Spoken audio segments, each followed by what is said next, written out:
is from Nefer. She sure dialed up the charm, huh? Sounds like the payout could be huge, though. Let's head to the curatorium and check it out.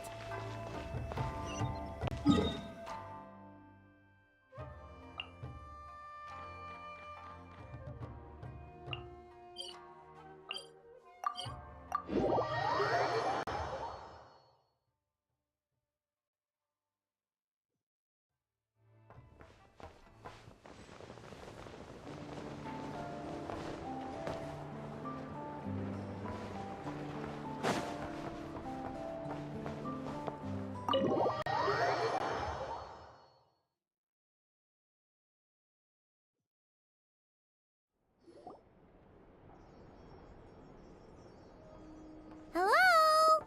Anyone here? Ah, you got here even earlier than I expected. That should give us just enough time to go over some details before the opening ceremony. How about a cup of tea first? I'm sure it was a long trip. Now tell me, Traveler in Paimon, have you heard of the Nodcry Trade Expo? Nope.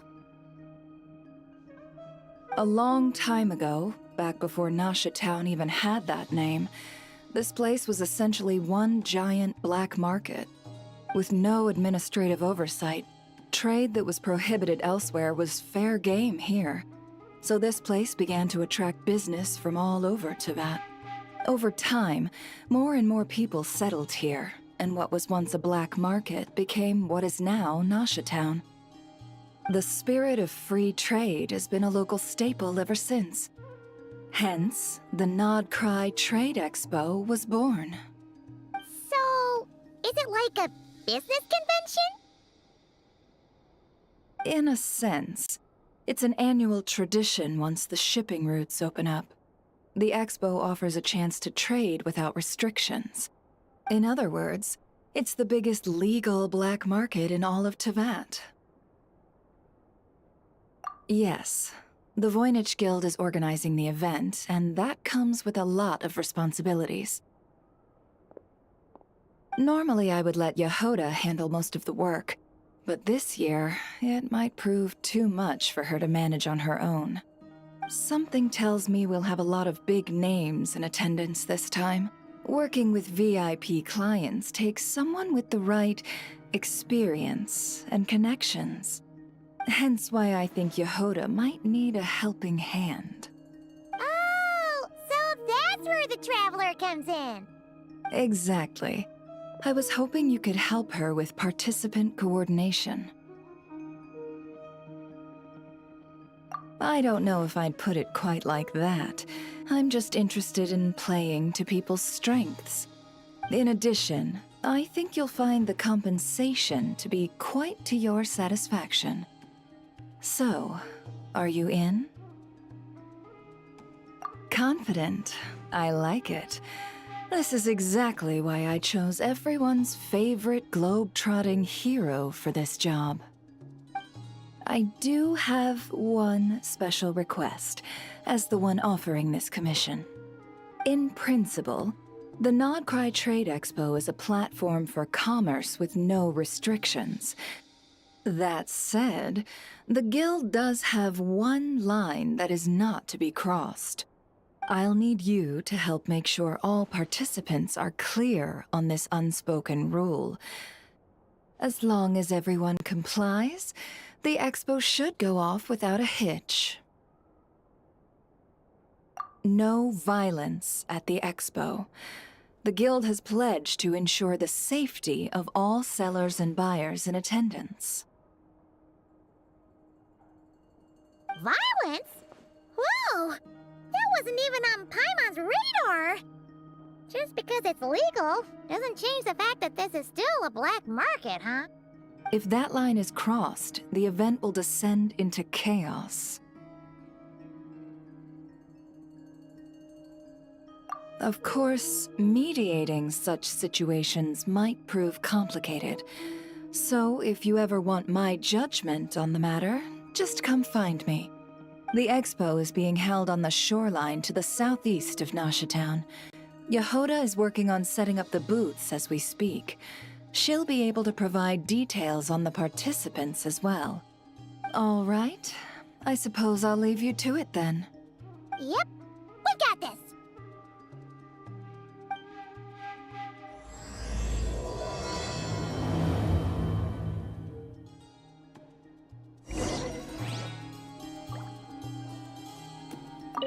If you find yourself in a tricky situation, just come find me.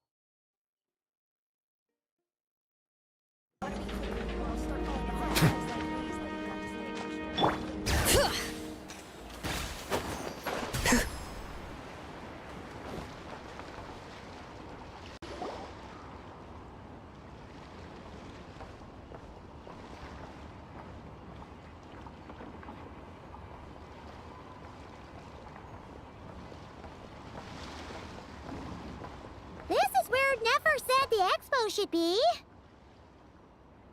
Let me think. Yeah! Let's go with this. We can't keep changing the setup. Where are the goods being stored? You still haven't told us. And what's the guild's cut on transactions this year? Sorry, one question at a time, please.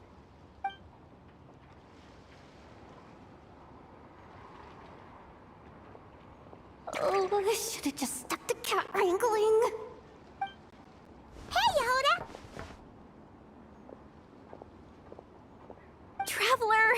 Paimon! Sorry. I've got kind of a line here. Don't worry, we're not here to pile more work on you. Really? Boss Neff, you absolute lifesaver! I'm seriously drowning over here. Oh, you two are doing me a huge favor. Nefer asked us to handle participant coordination. So, how can we help? Let me think. Oh, right. There are still 3 participants that haven't checked in. At least I think it was 3. Ugh, come on, Jahoda. Get a grip. I'm not forgetting anything. Am I? Looks like Jahoda's doing her freaking out face again. Sorry. There's just so much to keep track of. Let's start with the basics then. What does participant coordination involve? Exactly. It's things like registering all the participants, verifying their goods, showing them to their booths.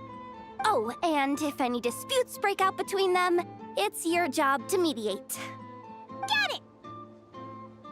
We're still waiting on the sellers for these last 3 booths. One's reserved for Aino, but as for the other 2, they're both big deal clients from abroad. The kind of people we really don't want to offend, so be extra careful around them, okay? Hey, the Traveler's got this. What's the worst that could happen? You don't get it. One of them's the captain of some mercenary fleet sailing the high seas, and the other's a top dog in the criminal underworld. Getting on their bad sides, 100% a no-go. If something goes wrong, let's hope that's a big if, don't engage. Just tell him you work for Boss Neff. Alright. You have a bunch of work still, right? Leave the merc captain and gangster boss to us. Oh, lifesavers, the both of you. Not cry hot dogs are on me later, I promise. And whatever else you want. Anyway, I'm guessing the 2 sellers I just mentioned are caught up with lodging or cargo. You should be able to find them at these addresses. I'd get over there pronto if I were you. People like that don't take well to be kept waiting. Oh, And tell Aino to bust a move, would you? The booth I'm saving for her is in a prime location. If she doesn't come claim it, the other participants are gonna start asking questions.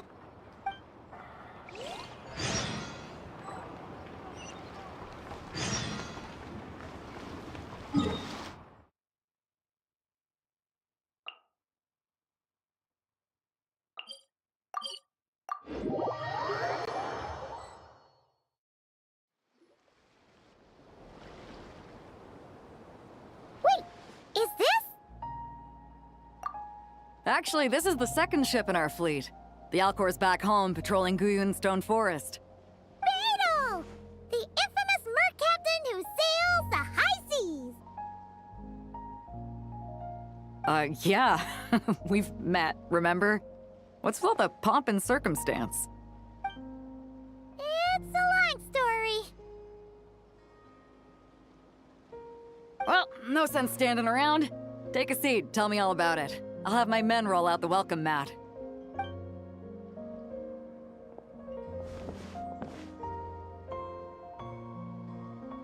Ah, I see. So you know the head honcho of the curatorium, huh? Your network of connections is something else, that's for sure. Right. We need a record of who's participating in the expo and what you're planning to trade. Well, mark down me and a few crew members as participants. The rest will stay on the ship. As for what we're trading, take a look.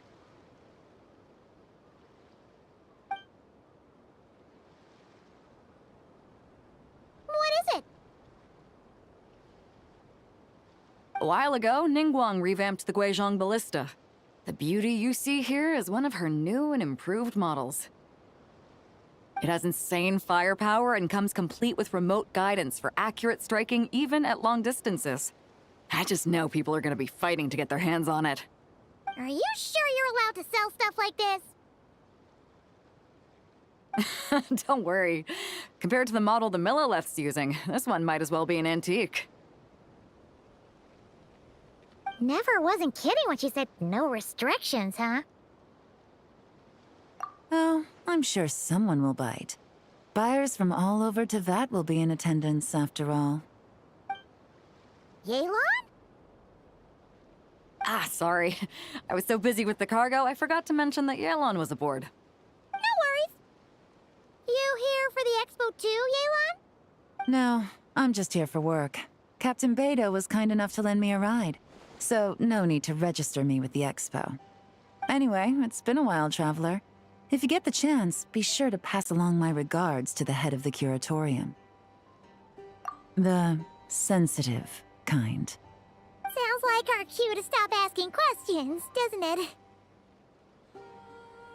Well, I'll be off then. Once I'm done with this, drinks are on me. About time! I've been itching to see Nod cry from the bottom of a bottle. Alright, that's it for registration. Follow us, and we'll take you to the venue.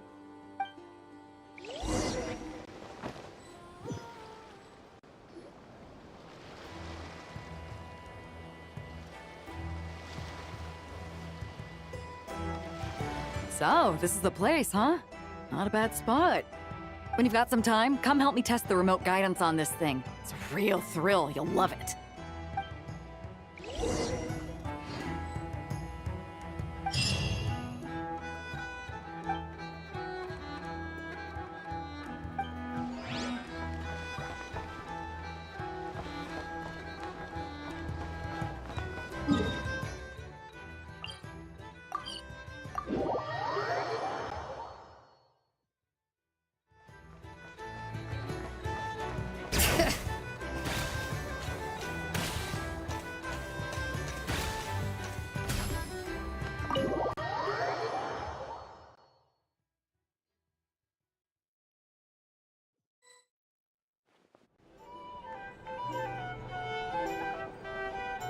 The flagship. Guess this participant decided to figure out lodging first. Partner, Paimon. Navia! It's been forever! You got that right. Representing the Spina di Rosula, of course. Top dog of the criminal underworld. Yeah, that checks out. Is that my new nickname? I'm not opposed. It's kind of snazzy. It's great that we found you. We're working a commission to help with participant registration right now.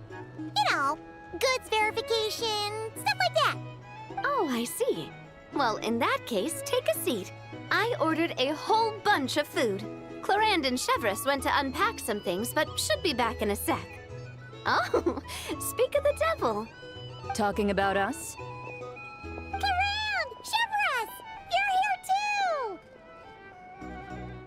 too! Nodcry is a chaotic and dangerous place. Considering the Spina's importance to Fontaine, the last thing we need is for something to happen to its president. I do find it nice to travel with friends, but come on, look who you're talking to. What's the worst that could happen? With that nonchalant attitude, it's anybody's guess. Fair enough. Guess you can mark down our champion duelist here as my bodyguard. Gang boss and her bodyguard. Got it. Should we mark you down for the expo too, Chevreuse? No need. I'm here on official business. A lot of our recent cases have had ties to Nodcry. And that's Paimon's cue to butt out. Oh, one more thing. What's the Spina planning to trade at the expo? Oh, this right here. It's one of the Fontaine Research Institute's newest inventions. It's a kind of relay system that allows the user to unleash Pneuma and Usia energy in battle. So it's a weapon? Of course. At a market with no legal oversight like this one, weapons are gonna be the first to go. Guess so. Still, bragging about not having to follow the law in front of Chevreuse feels wrong.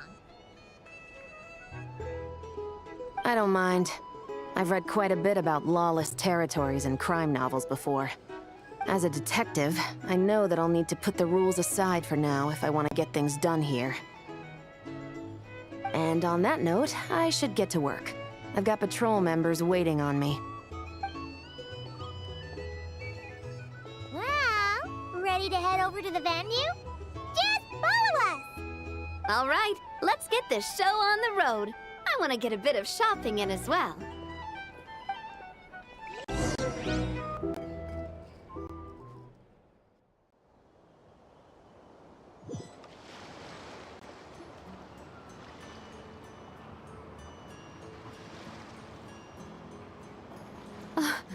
Wow, it's even bigger than I expected.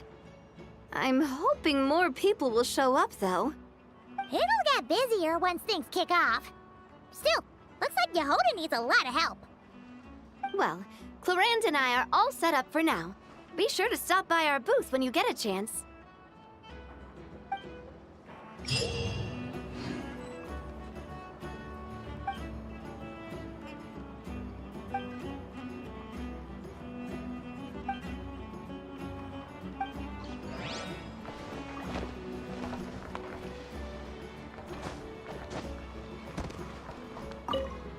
One at a time.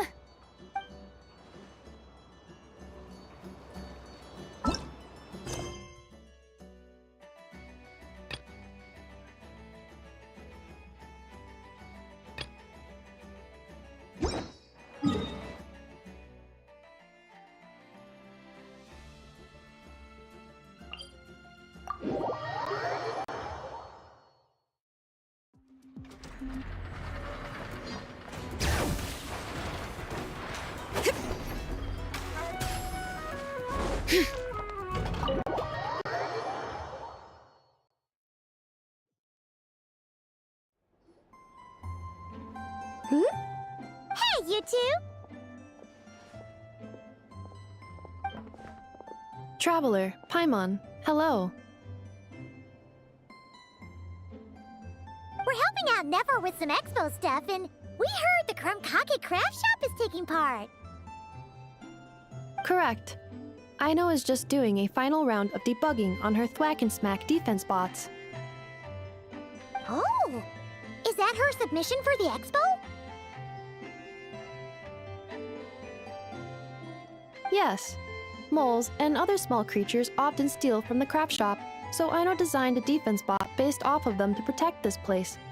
Upon further testing, these bots turned out to be highly effective, so she decided to perform some upgrades and bring them to the expo.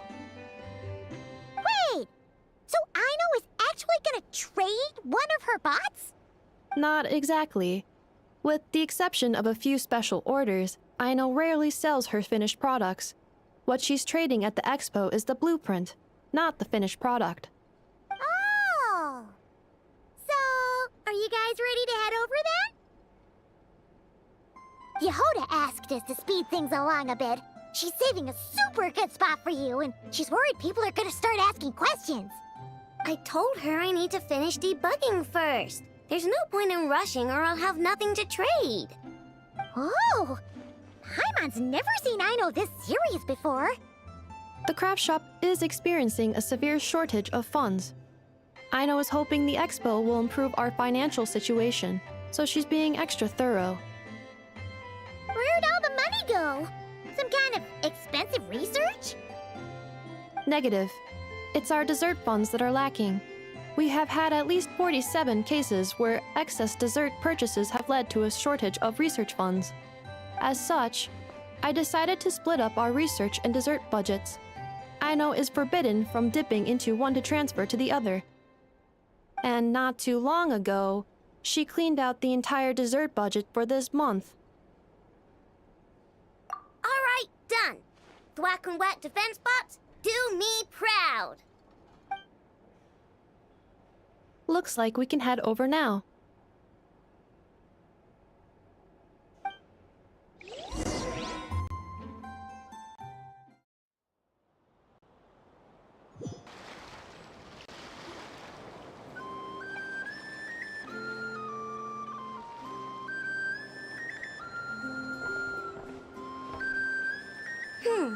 This looks like a good spot for the demo platform. This new bot looks pretty interesting, I know.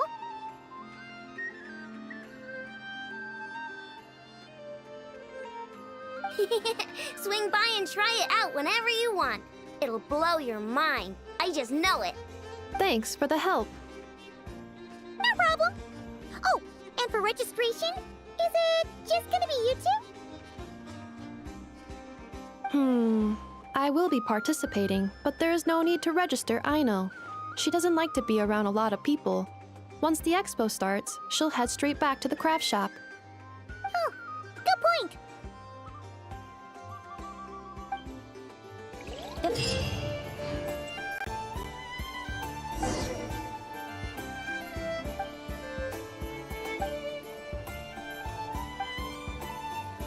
My participants that Jahoda mentioned are all set now.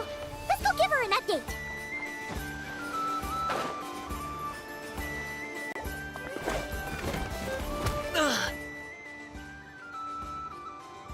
Hey, what was that for? Just shut up and move along.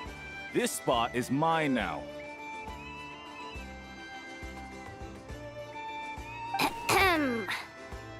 It's the lady in charge. We were just setting up our booth and he's trying to take it from us. A troublemaker, huh? The expo announcement spells it out clear as day. All forms of violence are strictly prohibited. Read it and weep, Buster. Oh, I've been wanting to talk tough like that for ages. Should be enough to scare off a punk like him, no problem. It's not like I wanted to hit anyone. It's just not fair. What's that supposed to mean? We all know the black market stuff is in the highest demand here. So how did these dwarfs get a spot selling these stupid toys?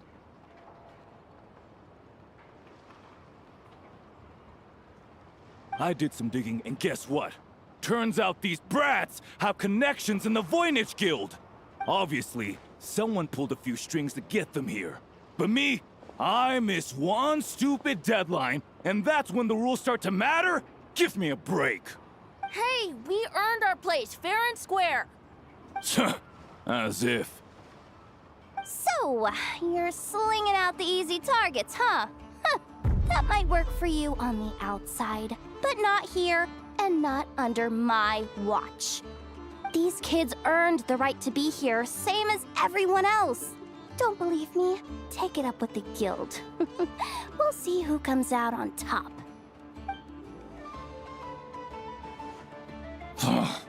Just you wait. Who the heck was that? Just some punk looking for a fight. Huh. But I scared him off without even lifting a finger. I'm still shaking. That was close. Almost had to pull the nefer card. Well, he's lucky he decided to run off, or we'd have helped teach him a lesson. Thanks a million, miss. All in a day's work. Anyway, knew I remembered you guys. Your guardian works for the guild, right? Oh, was it again? Auntie, are you all right? I'm fine. Just got a little scrape when he pushed me. I got caught up with something. I should have been here. I'm sorry. All right, Ashvapati, the one man in the guild who wouldn't know profit if it hit him in the face. You get a spot in the most lucrative market in the world, and you're letting the kids use it to sell toys. No one else would even entertain that idea. Well, the purpose of the expo is free trade, right? There's no rule that participants have to sell weapons. No, but most people know what's gonna make real dough. Unlike a certain someone. Ati, Neb, Rhea, head back to the booth. If anything else comes up, you call for me, okay? Don't be reckless. Okay, got it. Yeah. You two know your stuff. Wait, what? Then why not make them look the part? They'll sell tons better that way. If you were to leave your kids a gift, would you choose a toy or a weapon? Well... In any case, I'm not looking to make it big. I applied for the expo because the kids thought it would be fun. All I care about is them having a good time. Fair enough. You're still gonna be busy with guild business though, right? Just a heads up. This might not be the safest place to leave the kids unattended. I understand. A lot of children suffer because their parents are too consumed with work. It's unavoidable sometimes. But I want them to have better. You know what? Don't even sweat it. I'll look out for them. What the heck are you doing, Jahoda? Really? That would be amazing. What do you say to Miss Jahoda, you three? Thank you, Miss Jahoda. My pleasure. Just have them come find me if anything comes up.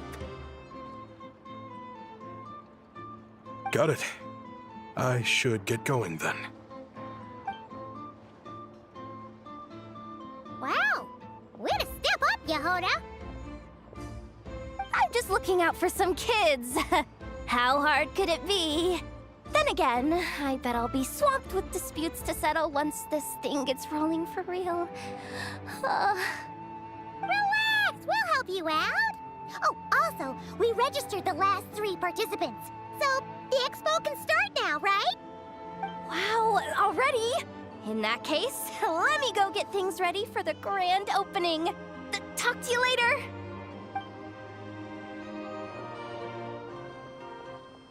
She really does have a lot on her shoulders.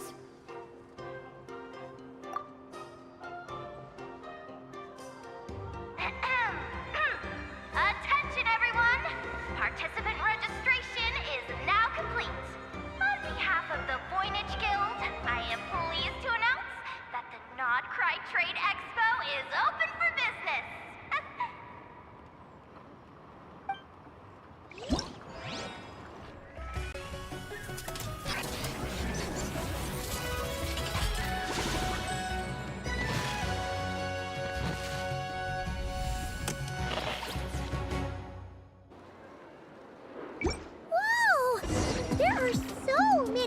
cool here, now that the expo's officially underway.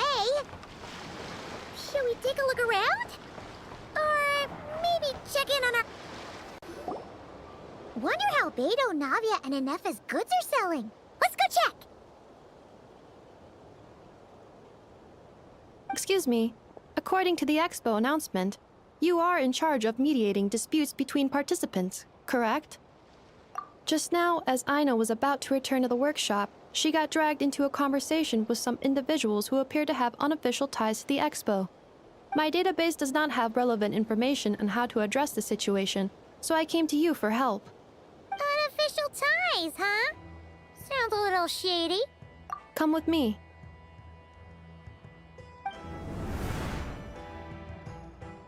A device that uses Pneuma and Ducia energies in battle. With that kind of tech, a bandit group could rob a caravan without even showing their faces. And what about this thing? Remote guidance? Precision bombing at long distance?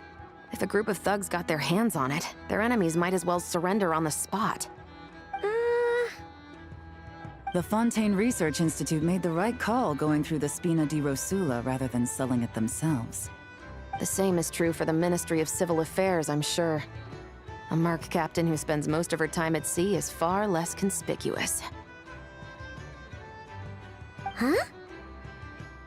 What about this girl? She seems to be trading in military-grade weapons as well. The Clink Clank Krumkake craft shop does take on a lot of orders for dangerous creations. But I think in this case... I'm overthinking it. I think so. Yelan? Chevrolet? What are you doing here? Traveler? Paimon? How did you find this place? Although this location is indeed rather secluded, Aino has equipped me with a special sensor module. With it, I was able to detect that you had pulled her aside for questioning. The rumors are true then. She's quite the little engineer. Can you tell me what this is about already? Apologies, but it's a matter of utmost importance, so I had to be sure. After our conversation, however, I can confirm that Aino is not involved in this case. Traveler, could you help us clear up this misunderstanding? Understood.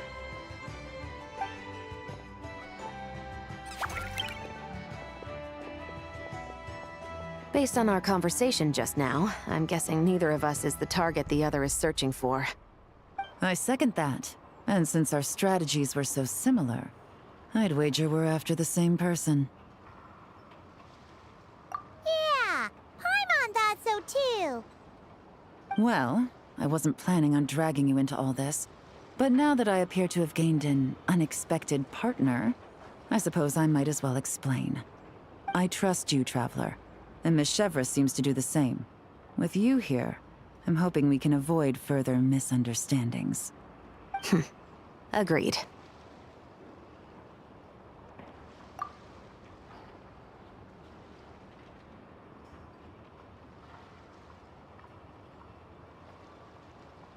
Miss Chevrolet and I seem to be here in Nodcry to reel in the same fish. That's right. And the product we brought to trade is the bait. Of course, if I worked in the booth, it might tip people off, so that's where Navia comes in. I assume it's the same situation with Captain Beidou? So, does that mean your target is gonna be at the expo? Yes, there's a good chance it's one of the buyers. But, what about Nefer's golden rule? What? No. I've done some digging into the head of the curatorium and where she stands. We can't let her know what we're doing. Well... I wouldn't be surprised if she got the Traveler involved because she anticipated this from the start. If the Traveler has someone to answer to, then we should go. Fine.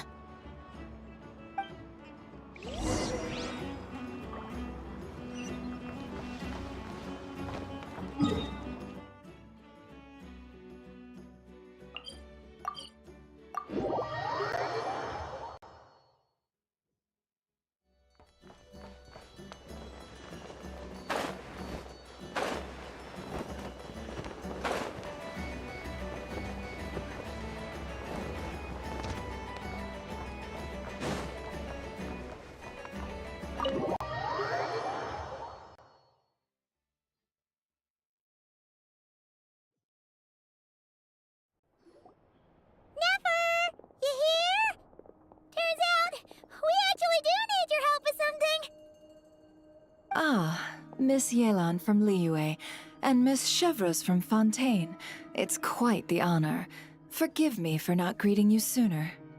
So you knew we were coming all along? Anticipating your arrival is one thing. Getting you to come talk to me is another. And that's why you put the Traveler in charge of participant coordination. You knew we trusted him enough to tell him the truth about our plans. And you also knew that, out of respect for your arrangement, the first thing he would do is bring us here. How else could I have gotten us all to the negotiating table? Forgive me for not cluing you in, Traveler. I had a feeling things could get complicated, so caution was vital. Rest assured, you will still be compensated as promised. So, can someone explain what's going on here? Yes. Might as well get it out in the open, ladies. You two were going to exchange intel sooner or later, correct? No better time than the present. Recently, the bandits at our border have become more aggressive. We don't know how, but they seem to have gotten their hands on some kind of weapon, which has made them a lot more dangerous. The caravan transports have been helpless against their attacks. We're facing a similar situation in Fontaine. Conflicts between gangs have been escalating, with civilians getting caught in the crossfire. Our investigation indicates that someone has been supplying the gangs with some unusually powerful weaponry. Even with the Spina's help, we've been struggling to curb the fighting. In which case, I think we can confirm that we're facing arms dealers operating on an international scale. Yes, and their cover has been ironclad. There hasn't been so much as a trace leading back to them, until their most recent operation. Let me guess. Someone leaked where the weapons are coming from. And it pointed right to the Nodcry Trade Expo. Exactly. I see. Well, weapons tend to be a hot commodity in a market with no restrictions. Say that the person you're searching for is in attendance. Does that mean you're prepared to ruin the expo to nab them? I won't lie to you. Catching this person is my top priority. How about this? In the spirit of being a good host, you give us a bit of leeway to do what's necessary. And in return, we won't do anything to undermine the expo. All deals made at the expo are protected, including those that would be illegal elsewhere. It's the entire purpose of an event like this. The Voynich Guild gets a cut from both the seller and the buyer, so we have a duty to uphold that principle. I can't just let a customer get scooped up by the authorities while everyone watches. You said this was a negotiation, but you don't seem prepared to compromise. Let's think about this. Maybe there's another way? Only deals made through the expo are protected, correct? Oh? Theoretically speaking, were any deals to take place outside of the expo's scope, I would have no right to interfere. Good. Then we can promise that the rules will be followed. I want insurance, then. To hold you to your word, the Traveler must be part of all operations related to the investigation. We have a deal. Then you have my thanks in advance. Looks like negotiations are a success! It's the best outcome I could have asked for. I appreciate the help, Traveler. In that case, do me one more favor, would you? When this is all over, I want to hear the real story behind everything that goes down.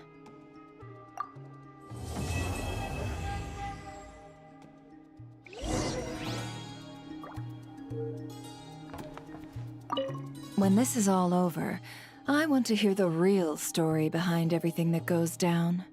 Looks like we'll be working together quite closely. The pleasure is all mine, of course. This whole negotiation really feels like something out of a light novel.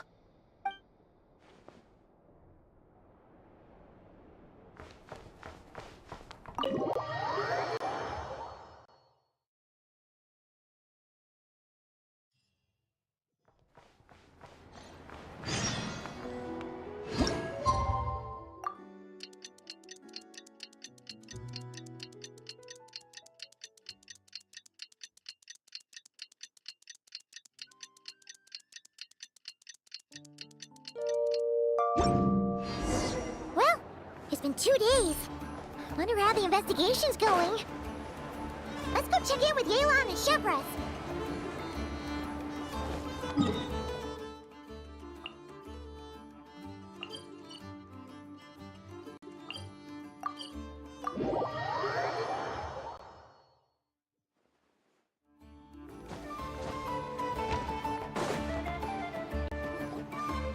Wow!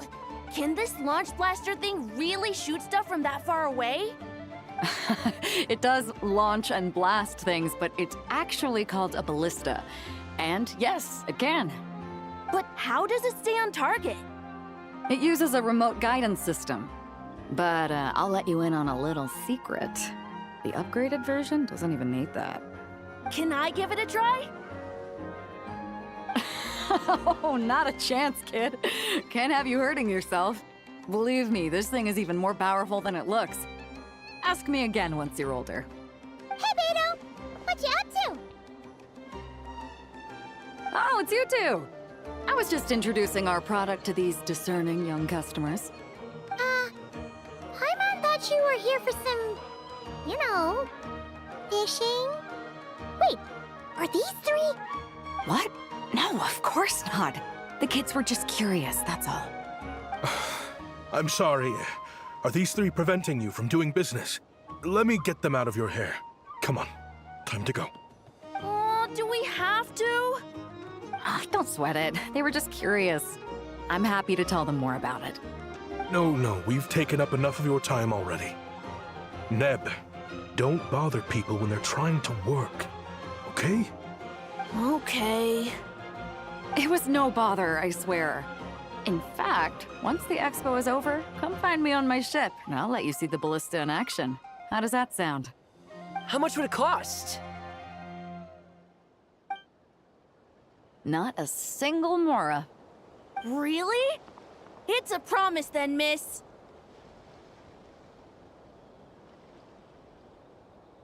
Your vessel. It's a battleship, isn't it? Are you sure you should be bringing children on board? Why not? Whenever we're docked back in Liyue to pick up supplies, I always let the kids around the harbor come aboard to play, and boy, do they love it. If a kid from Liyue can do it, why not a kid from Sumeru? A battleship may as well be a giant playground to them. Is that so? I've heard that people in Liyue also turn gunpowder into explosive firecrackers and give them to children as toys. Perhaps only the kids back in your home country are lucky enough to look at a giant battleship and see a playground. If you're worried about safety, I can... No, I suppose I'm just envious. That's all. I'll be sure to bring them over if we get the chance. Seems like he really cares about those kids, huh? Anyway, what did you want to talk about? Oh, just wanted to ask how it's going with the top secret, fishing. Did you reel in the catch of the day yet? They're circling the hook just fine. Just waiting for a bite. Whoa! Where did you come from? Shh. Well, that just proves my point. Something like this would only see more use in Fontaine. Ah, except you never find something like this for sale there. Better jump on the chance now before it's too late. Excuse me? He's coming this way! Steady now.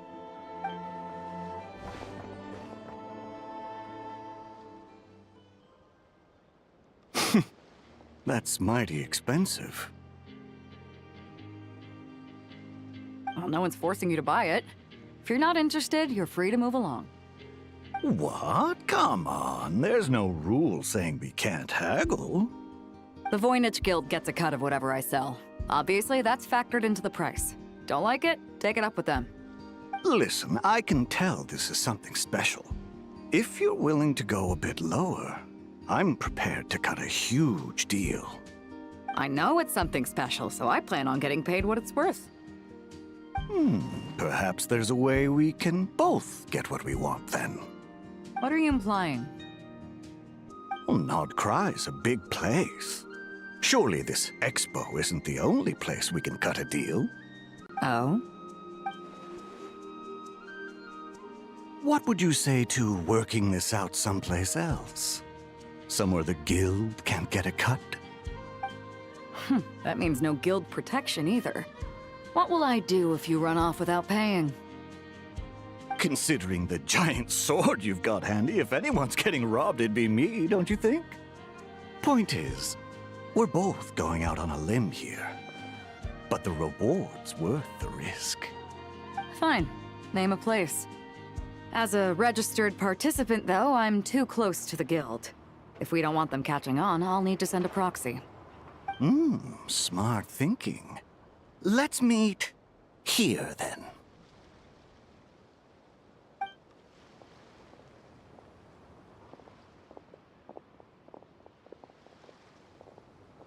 Good. He took the bait. Let's go elsewhere to discuss our next move.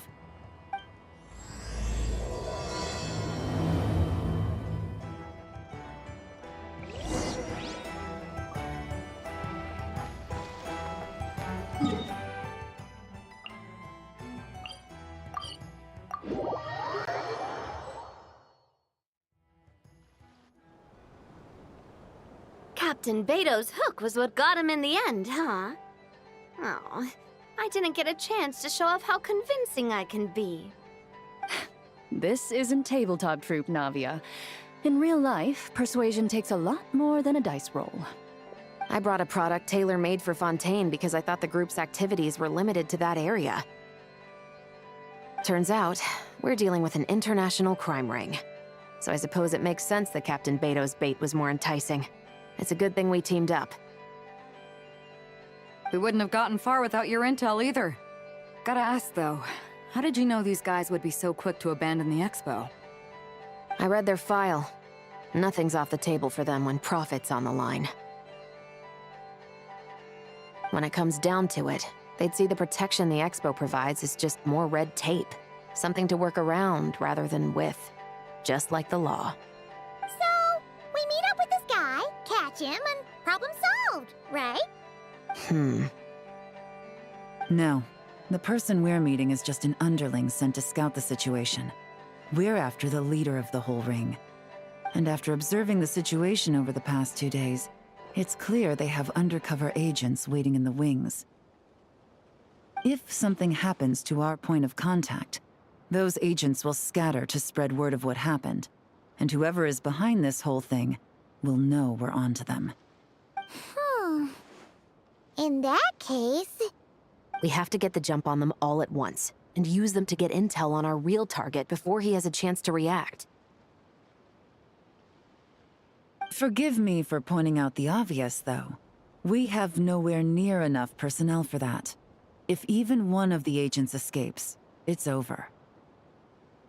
Let me guess. You'd rather follow this deal through to the end to lure out the real culprit? Nice idea, in theory. The problem is, in my experience, that person would never show their face for something like this. I can work around that. But only as long as the deal goes ahead. So, you're planning to trail the person picking up the goods. I suppose that could lead us to the big fish, but... that would mean we have to actually hand over the weapon. Aren't you worried about putting something that dangerous in the hands of criminals? We can control how dangerous it is. But if we followed your plan, could we really guarantee that not a single agent would get away? You're telling me you really have a way to mitigate the threat of that weapon? You're telling me that you really have the wherewithal to carry out a large-scale search and seizure operation in Nodcry? Are they having a fight? They're both experts in this sort of thing. A lot of back and forth is to be expected. Don't worry. I think they're getting along great. A successful collaboration requires trust. And a willingness to make concessions. So how about this? I'll meet up with the underling as planned and stall him as long as possible. While I'm keeping him busy, you round up the rest of the agents. Sound like a plan? Yes, I appreciate the trust. And I promise you, not a single one will get away. See? Like 2 peas in a pod. Traveler, you should come with me to meet the buyer. After all, we promised Nefer you would be involved in all our operations. The Traveler is kind of a famous face around these parts, though. Then, you can serve as backup. Remain hidden, and on the off chance he tries anything, it'll be 2 against 1. Ha! Let's do this thing!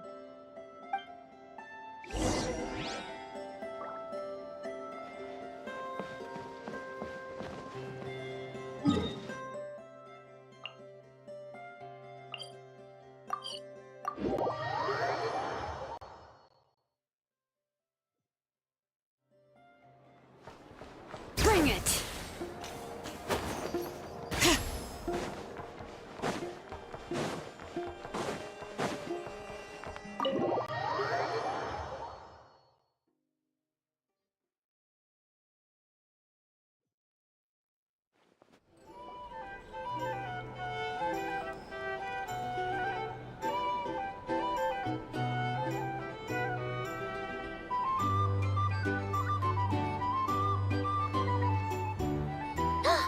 There he is!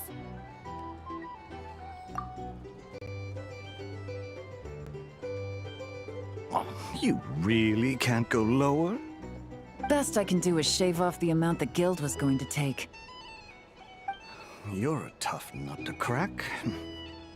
How do you plan to deliver the goods? Depends on what you need. You don't look like you're from around these parts. So I'm guessing you need sea transport? Yes, but there are a lot of eyes on the port. It would be better to dismantle the product and transport the components in crates. That might be tricky. If you're worried about getting caught, then let's bypass the port entirely. We can launch from a secluded shoreline and use our own boat for transport. Sorry. But I'd still prefer to have it dismantled and stored in regular crates. Ah, I'm guessing the port of arrival is where you resell the goods? You want it hidden in unassuming cargo crates, because you operate right out in the open. Most of the weapons have come in through Yilong Wharf or Lumidus Harbor, so that seems to check out. What are you trying to say? Nothing. Just connecting some dots. I think we're done here.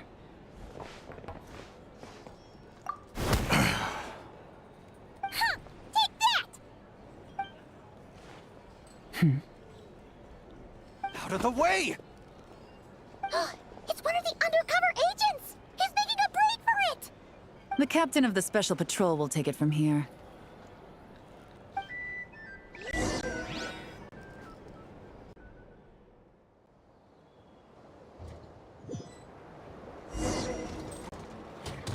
One just popped up. Looks like the one on the surface has been subdued. There are children around. I have to avoid bloodshed. Trying to escape? Allow me to show you the way!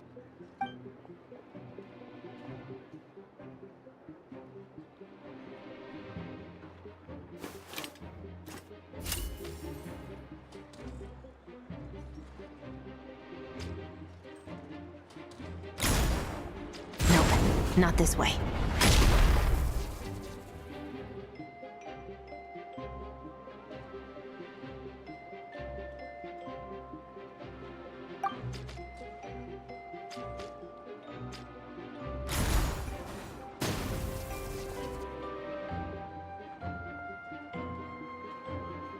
Had enough? Then turn around!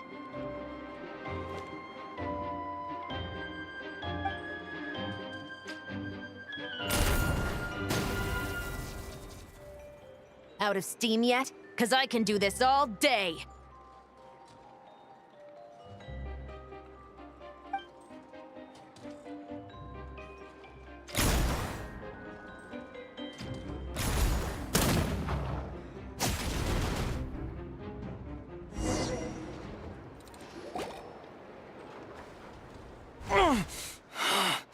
My leg! Is still attached. And if you want to keep it that way, I suggest you stay right where you are. A special patrol uniform. You think bringing me in is enough? Do you even know how many of us there are? If even one gets a... 5 at the port, 10 on the outskirts of Nasha Town, 3 near the plaza. Factoring in you and the buyer, that makes 20. Save the best for last, right? How did you... Don't even think about it.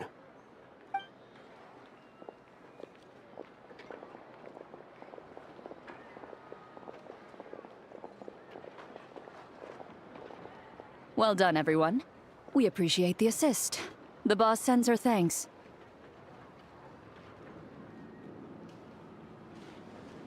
It was an honor. Without the Spina's help back in the day, we never would have been able to make it in Nodcry. It was about time we returned the favor. What?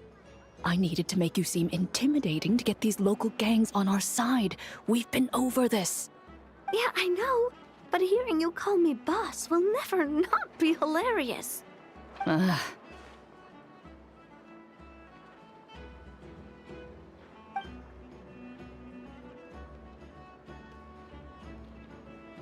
Wow! Navia is something else! Well, that explains your confidence. I had no idea the Spina di Rosula can mobilize these kinds of numbers outside of Fontaine. This Navia has quite a few tricks up her sleeve. No trade expo rules were broken either. Even if Nefer saw it all unfold herself, we still wouldn't need to explain a thing. Except for the guild's broken signboard, I would imagine. It was an unavoidable sacrifice. At any rate, I suppose the next step is to get these birds to sing. Should be an easy job. The Maison Gardiennage has a reputation for highly effective interrogation tactics. And if that doesn't work, I've heard that spies from Liyue have their ways of making people talk as well. Guess that means the operation was a success, right?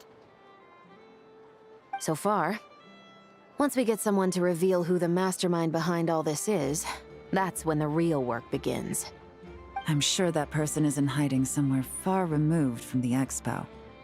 But as far as our deal with the curatorium goes, I think that's a wrap. Shouldn't we update Nefer then? First, we need to figure out what we can learn from these agents. We'll be in touch once we have the information. Then we can head to the curatorium together.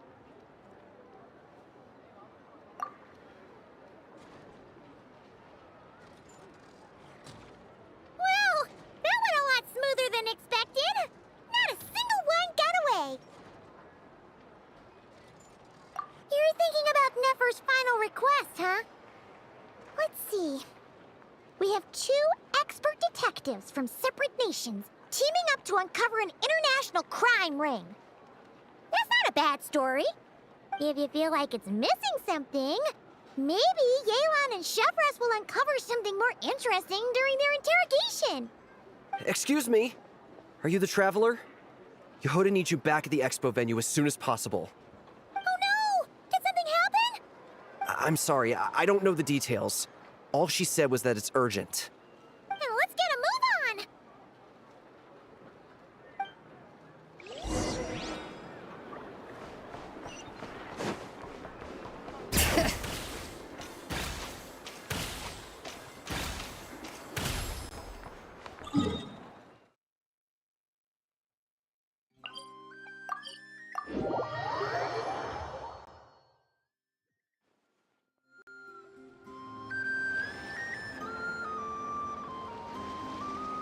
Either I throw the guild under the bus, or I get on the bad side of a terrifying merc captain.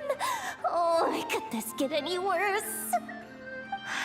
Get it together, Jahoda. Focus on the hot dog you're gonna treat yourself to after today is over. One thing at a time. All right. You've got this.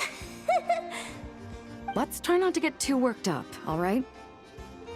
Don't worry, we'll get to the bottom of this. I swear. What happened? You're here. Please, you've got to help me, Traveler.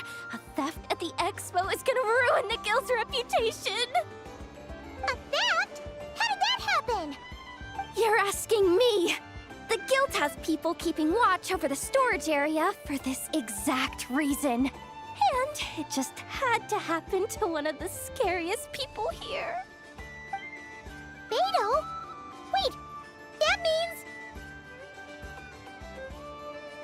The guild asked us to keep our goods stored on the designated shelves. I had a few prototypes that I was using for demonstration, which I had stored there. But when I came to check on things just now, I noticed that all of them had been stolen. And each ballista is super dangerous! If they fall into the wrong hands... Well, all the prototypes have a failsafe designed to prevent unauthorized use, so it could be worse. Still, we should get them back as soon as possible. The guild will make sure of that.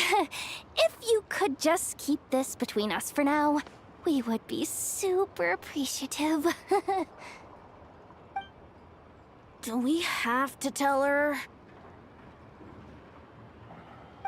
Honesty is the best policy. That's what he taught us. I know, it's just...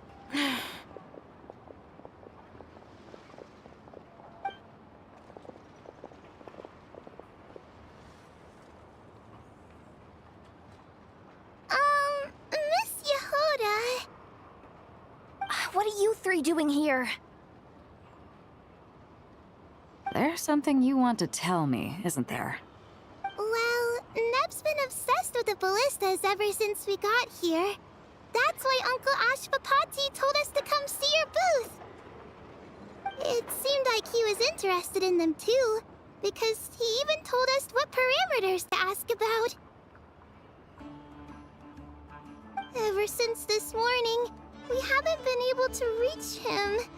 We wanted to ask Miss Jahoda for help, but then we heard about the ballistas being stolen. And?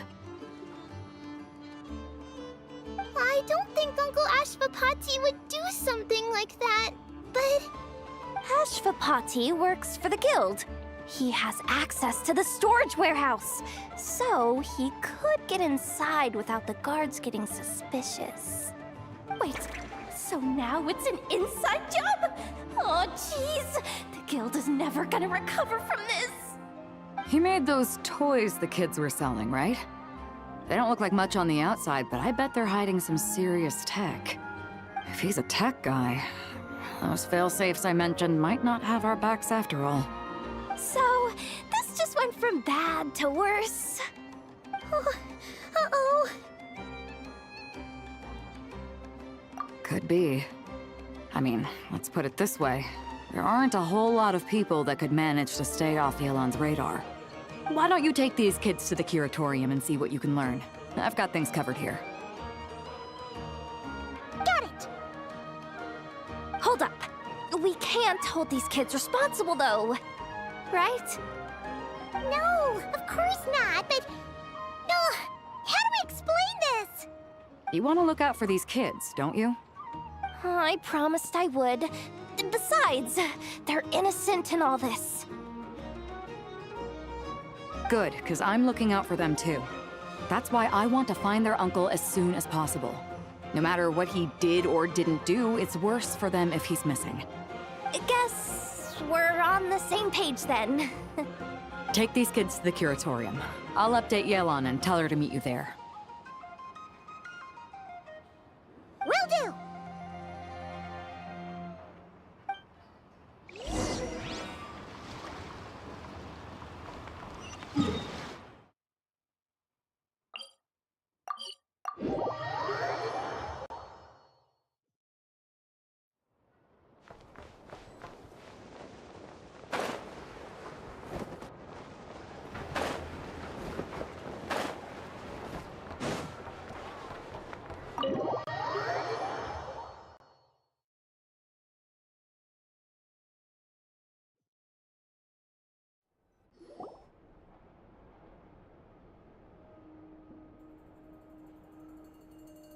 Well, this complicates things. Here I was hoping the trouble would start and end with you two. But no matter. This will all make for a very engaging story. I wouldn't be so flippant. This time, it's one of yours causing trouble. I'm starting to wonder if all those agents we captured were just a distraction. so the real culprit could make their move. It's all still up in the air right now. What can you three tell us about Ashvapati? Uncle Ashvapati isn't our real uncle, but he is our guardian. He adopted us when we were little. He told us we all came from the same band of eremites in the desert, but apparently, we're the only ones left. We've been traveling from place to place with him for as long as I can remember. We got to Nagcry not too long ago. Their eyes. What about them? I'm just reminded of something. About a decade ago, there was a band of eremites who, seemingly out of nowhere, gained technological capabilities far surpassing those of other groups. Leveraging that advantage, they built a number of highly advanced weapons and sold them to the highest bidder. The conflicts in the desert became even bloodier as a result. While the other groups were tearing each other to shreds, these newly minted arms traders stood by and reaped the spoils. But before long, their own weapons were turned against them. And as the flames of conflict engulfed the desert, the group met their end. None of the weapons survived, and so in the wake of that destruction, the status quo of the desert was restored. That's terrible. In the desert, it's kill or be killed. People will stop at nothing to gain the upper hand. If this happened in Fontaine or Liyue, I'm sure the perpetrators would have been prosecuted to the full extent of the law. But in the desert, no one bats an eye. From what they've told us, sounds like these kids are orphans from that particular band of eremites. Which means their guardian is likely one of the few survivors as well. Sounds like it. No! Uncle Ashvapati would never do something like that! No matter what happened back then, I know one thing for sure. Uncle Ashvapati hates weapons. Sure, he's good at building things, but all he does is make toys for us to play with. He can't be the kind of person you're making him out to be. Or... I'm sorry. All we can do is act upon the facts. So, what's our next move? From our interrogations, we've learned that in 2 days, the person behind all this has a meeting planned to collect the goods. If all goes well, we can head to the pickup point and ambush them. But if Ashvapati is part of this and the leader learns what happened, there's no chance he risks himself for his agents. So, that meeting might as well be moot. Then let's focus our efforts on Ashvapati for now. If we find him, he might just lead us to our culprit. If he stole the prototypes, there's bound to be a trail. I'm confident I can track him down. I just need some time. What can I do to help? I work best in the shadows. The more people involved, the harder it is to operate. As soon as I've got a location, though, he's all yours. You let me handle the search, and I'll let the Special Patrol handle the seizure. That does sound like the most feasible plan. I'll be waiting for the good news. Seizure? Hey, don't worry too much right now. The most important thing is that we find your uncle. The rest can wait. Okay.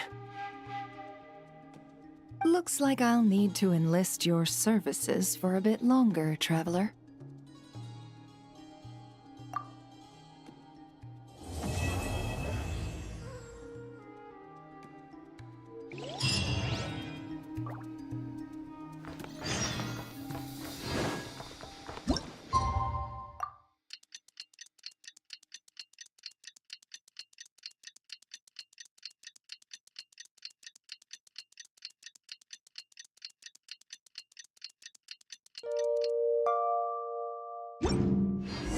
We just got word from Yelan. Looks like she managed to track down Ashvapati. Come on!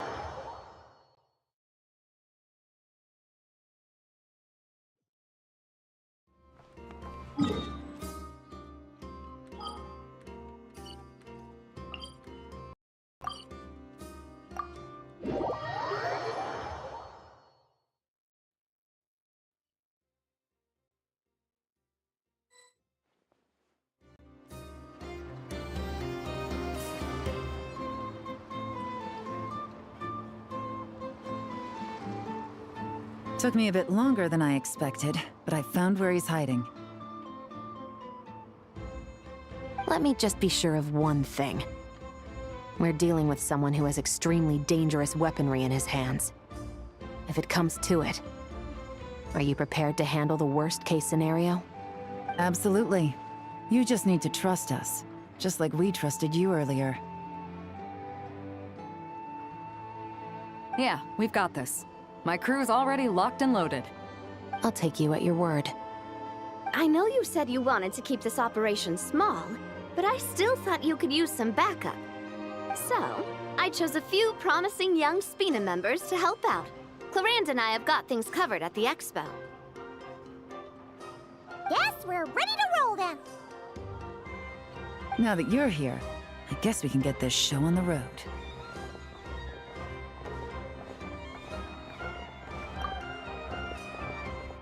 Wait! I'm sorry, you can't come with us. You need to stay at the expo like we agreed. It's for your own safety. We know. It's just... Do you really think Uncle Ashvapati is working for the bad guys? I wish I could answer that question, but it would just be speculation. And I work based off evidence. He's been gone for 2 days now, and he just left us here. He's never done that before. Maybe he really is working for those people and was afraid of getting caught. But if that's true, then that means he must have been involved in making and selling weapons in the past too. Wouldn't that make him a bad person? That's not for us to say. Take a look around the expo. There are plenty of other people making and selling weapons. Doesn't mean they're necessarily all bad people. Really? The same is true for your uncle. Whatever he may have done in the past, the real question we need to ask is why. There's a lot we need to know before we can judge a person. In Fontaine, we have a long and complicated process in place just to make sure we get the right answer to that question. Yeah. Why would Uncle Ashvapati do something like that? How about this? I'll make sure that Miss Chevras and Miss Yelan promise to bring your uncle back safe and sound. Then you can ask him yourselves. Thanks, miss.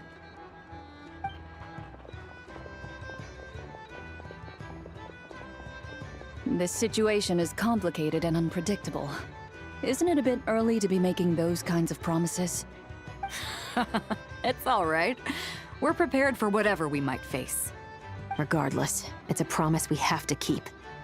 After all, when the children get their answer, it will shape their understanding of what justice means. Then, let's all do our part to make sure this ends as well as it possibly can.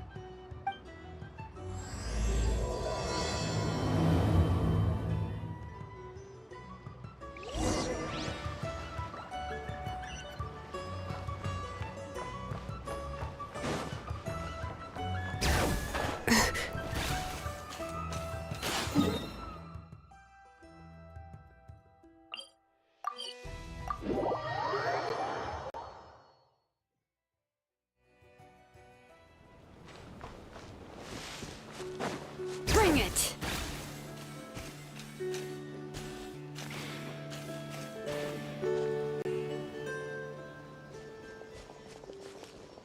Stop right there!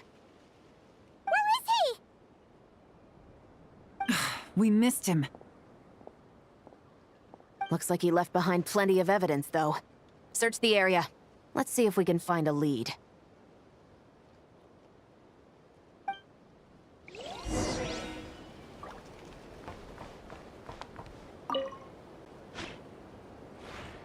These records look suspiciously familiar. Yeah. Doesn't seem very coincidental to me either. What is it? Remember when I said this group's cover was ironclad? They were always careful never to leave a trail leading back to them. The one time they slipped up, they broke the case wide open. We found a cargo manifest left behind at the scene. That's the clue that led us to Nodcry. It was a similar story on our end. And now that same manifest shows up here, among the records left behind by Ashvapati. guy that slipped up back then? Unless it wasn't a slip-up at all. How does the same clue get left behind at 2 separate scenes and picked up by 2 separate law enforcement agencies? Thinking back on it now, it doesn't seem quite so accidental after all. No. Almost like he led us here on purpose. But for what reason?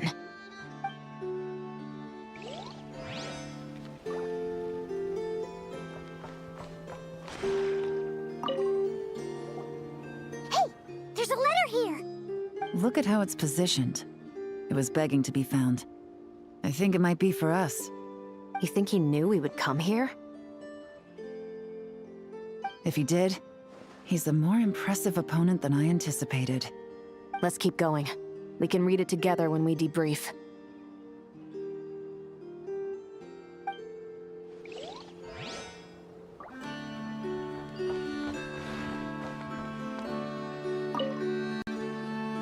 Wait!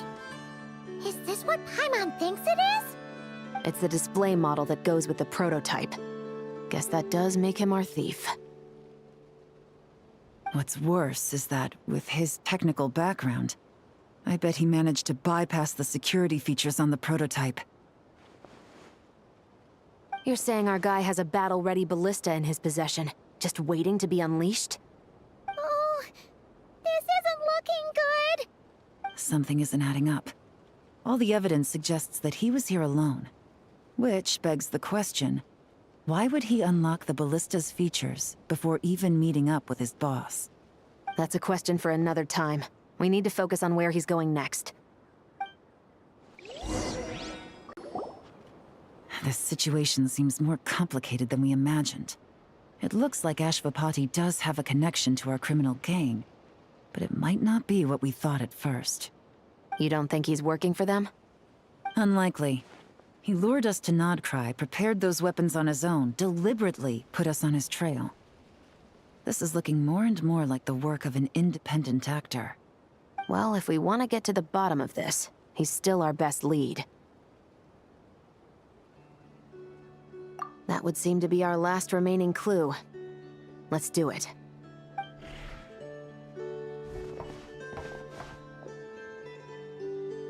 To the officers of the Special Security and Surveillance Patrol and the Liyue Qixing, you certainly live up to your reputation.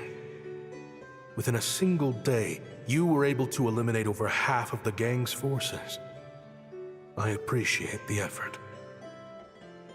I doubt my secret hiding spot will be a secret much longer. So I suppose it's my turn to throw my hat in the ring. I'm just glad I no longer have to run.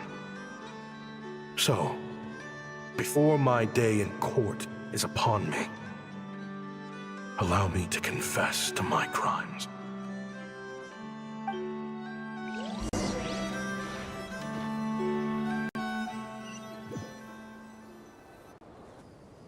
It all started with a Kashara War researcher, expelled from the academia for violating a taboo. He had dedicated his life to the pursuit of knowledge. But when he found himself in the desert, it wasn't even worth a pail of water to quench his thirst.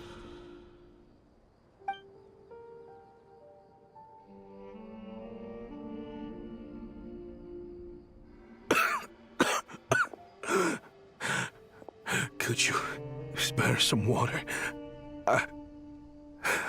I'm a Kashara War researcher. If you need something, I could. Researchers like you are a dime a dozen.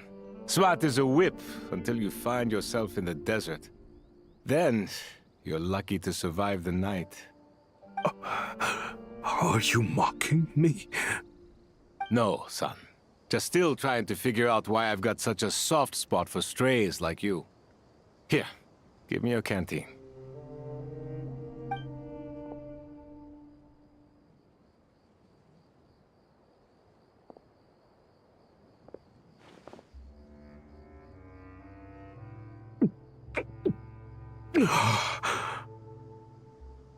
You got somewhere to go? not really. Thanks to this water, though. At least I can rule out the bottom of a vulture's stomach. Now you're talking like desert folk. You could always join my band of misfits. What would I do? Gather food, guard our water source, just like everyone else I've taken in. Of course, if you have something you're good at, you're welcome to show it off. Every little bit helps. All I know is... weapons. Weapons? Yeah. I love studying them. Big and powerful ones, small and deadly ones, old ones, new ones.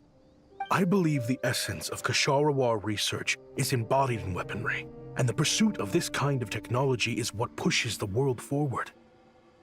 My lifelong goal has always been to become a foremost expert on all kinds of weapons, so I can invent even more advanced ones. So I might have borrowed a few sensitive techs without permission, but you see the vision, right? The higher-ups in the academia just didn't understand.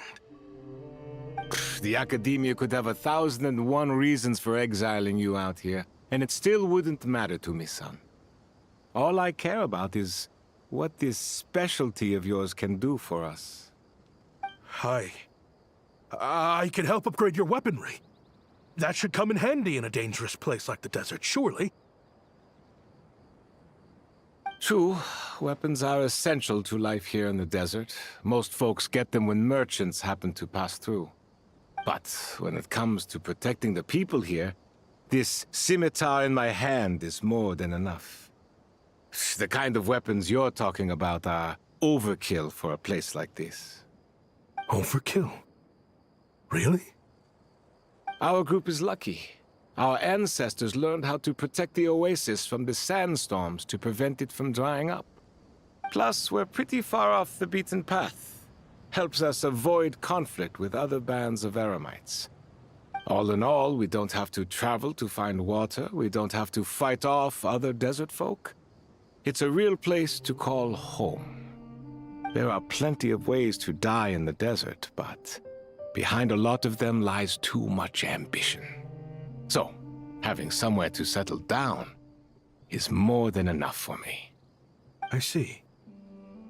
Guess I could do some odd jobs then.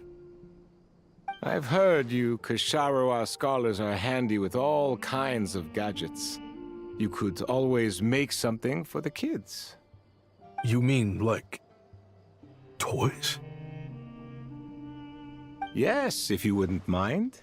It'll give them something to do. Life can get boring out here. All right, then. And just like that, a Kshatriya scholar at the cutting edge of his field ended up in the desert, making toys for children. It got boring from time to time, but all in all, those days were quite pleasant. The Eremites accepted me as one of their own, and all the children loved me. Looking back now, I wish I could have lived like that until the end of my days. But then, those despicable people showed up, and it changed everything. Don't rush me. These materials are in short supply. Oh, they've got a lot of nerve showing their faces back here. Send the gem? It has been a while. Well, we have a right to this oasis too. Our ancestors were part of the group that discovered it. You hated this place. After that giant sandstorm when everyone else was trying to figure out how to help, you got out of Dodge the first chance you could get. Because I knew better than to be stubborn.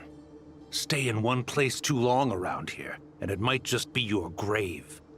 You abandoned this place. If we'd done the same, the oasis wouldn't even exist anymore. You gave up your right to be here a long time ago. I heard they joined another band of Eremites after leaving us, but got kicked out. I bet they're only crawling back to us now because they've got nowhere else to go. Chief, should we drive him off? I'd like to see you try. I'm warning you. You won't get rid of us that easily. Leave them be. This oasis has always been big enough to sustain more than one group of people. It's not worth spilling blood over. All that matters is keeping the people here safe.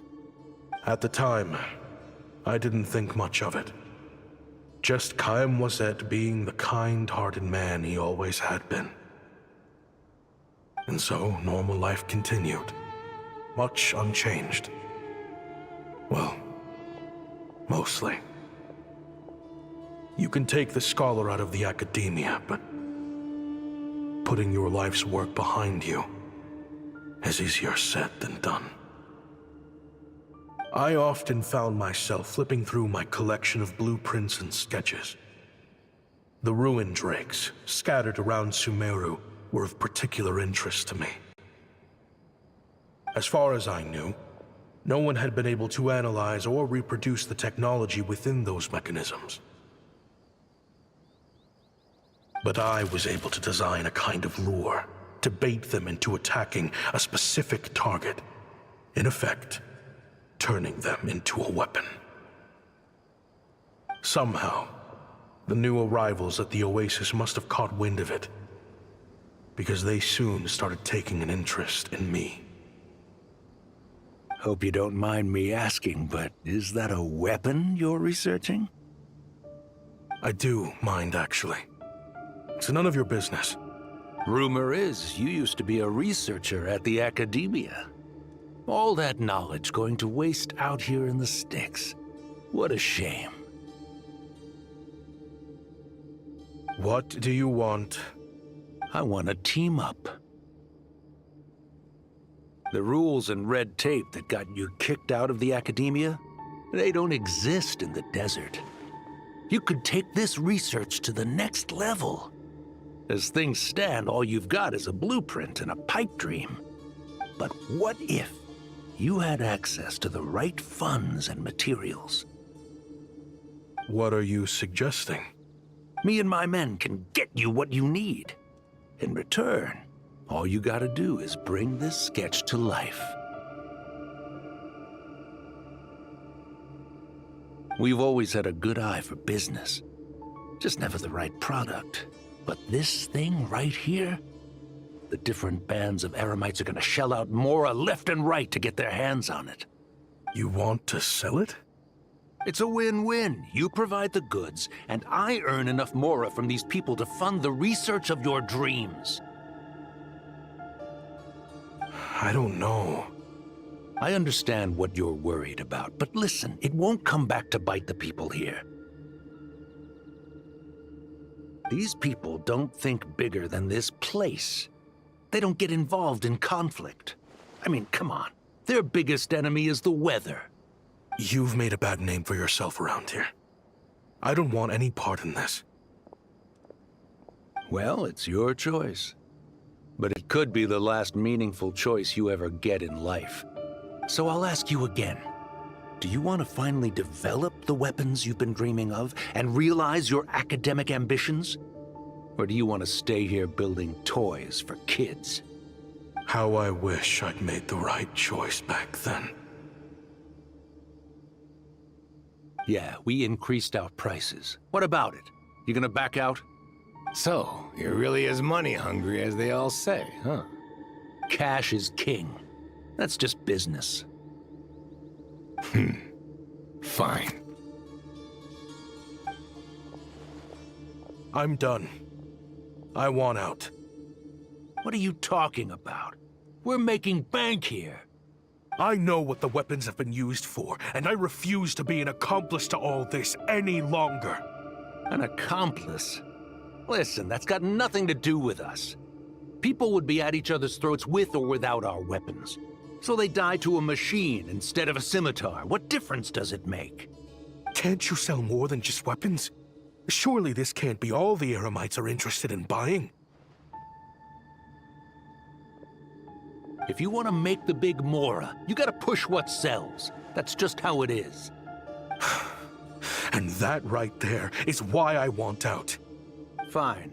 I've made more than enough to leave this dump in the dust anyway. If you want out so bad, have it your way. What was that?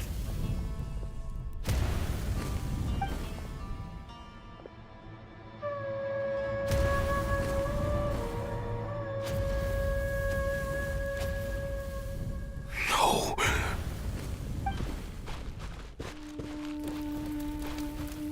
Kaim was it.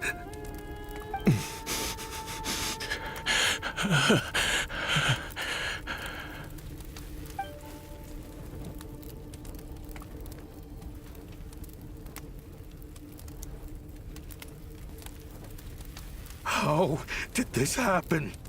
You won't find a tribe in this desert without enemies. People have tried to steal water from this oasis in the past, but Kaim Wazet drove them off. Guess his enemies have been holding a grudge this whole time. You sold weapons to his enemies. But he took you in when you had nowhere to turn. You owe him your life. Why would you do this? It was the perfect excuse to drive up the price, that's why.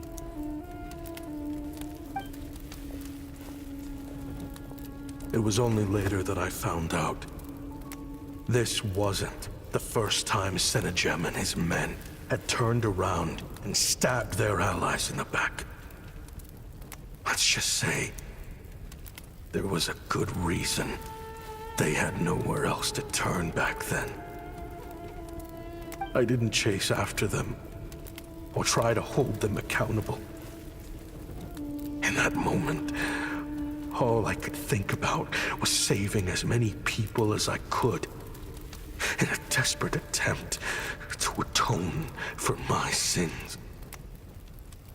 But once the weapons I designed were turned against us, the fate of this place was sealed. Even I could do nothing to prevent it. In the end, despite all the burning tents I rushed into, I was only able to save 3 children. And now, you know the full account of my crimes.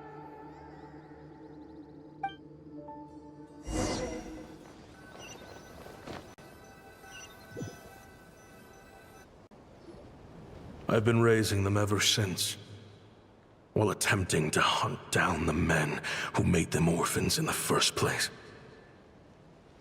This confession is for the kids to read, too. So,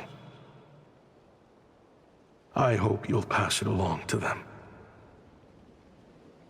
They deserve to know the full truth of what happened. I know I'm in no position to make requests, but please, help them find loving parents to take them in. Above all else, they deserve a true family. Back then, I failed to see this through to the end. But I won't make that mistake again. Jeez, if this is true... He's after the same target as us. And he's out for revenge. He even lured us to Nodcry to help him get it. I think I know what he's planning to do with those ballistas now. If I'm right, this doesn't bode well. Then we need to find him ASAP! It sounds like he's about to do something super dangerous.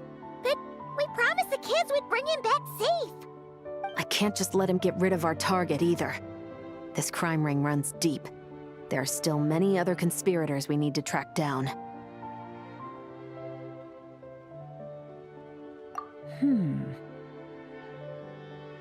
Oh? You got something? He knew we'd be out of the picture investigating this place.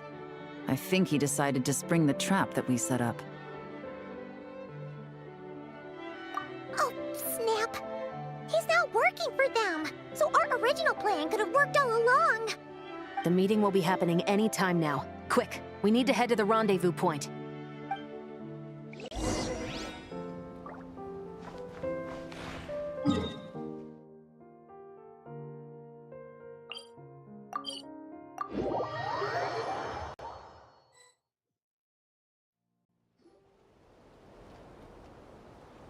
Ashvapati.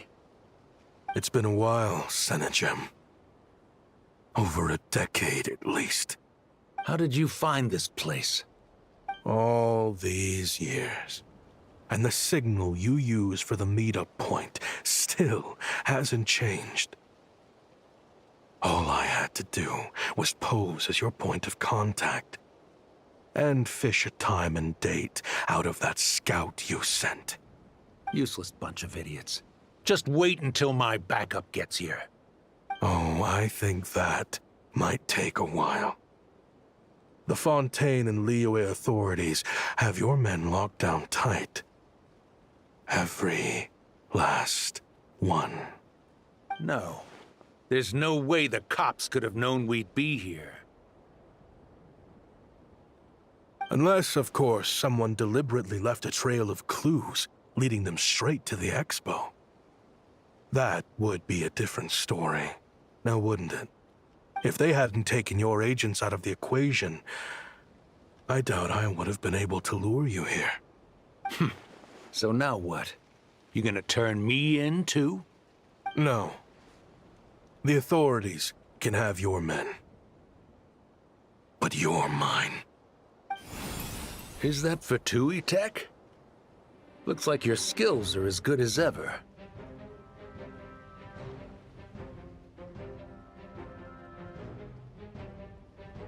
Listen, I know you're mad that I've been racking up Mora without you all these years, but it looks like you still got it. If you want back in, we can work something out. After everything that happened, what makes you think I would want back in? Because what's the alternative? You're not here for revenge, are you? After Kayemwazet took you in, you really convinced yourself you were one of them, huh? What you should have learned is that banking on loyalty and belonging is a losing hand. Better to cash out before you're in the hole. In the desert, my people live by one rule and one rule alone. The last laugh doesn't go to the righteous. It belongs to the one who knows how to cut their losses.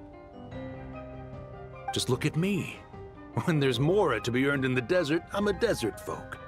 When the opportunities in Fontaine are sweeter, I'm a Fontanian. You think everyone is as much of a lowlife as you? A lowlife? There's nothing Mora can't buy, Ashvapati. That includes prestige. You're talking to a renowned Fontanian philanthropist who lives in the Vasari Passage and spends his days going from one grand banquet to the next. Nobody who counts would dare call me a lowlife.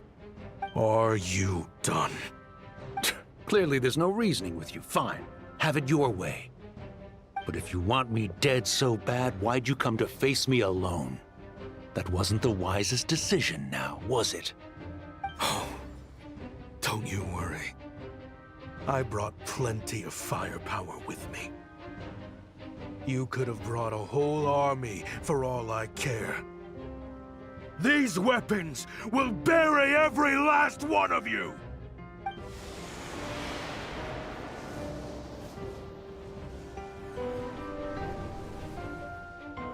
What the? Are you crazy?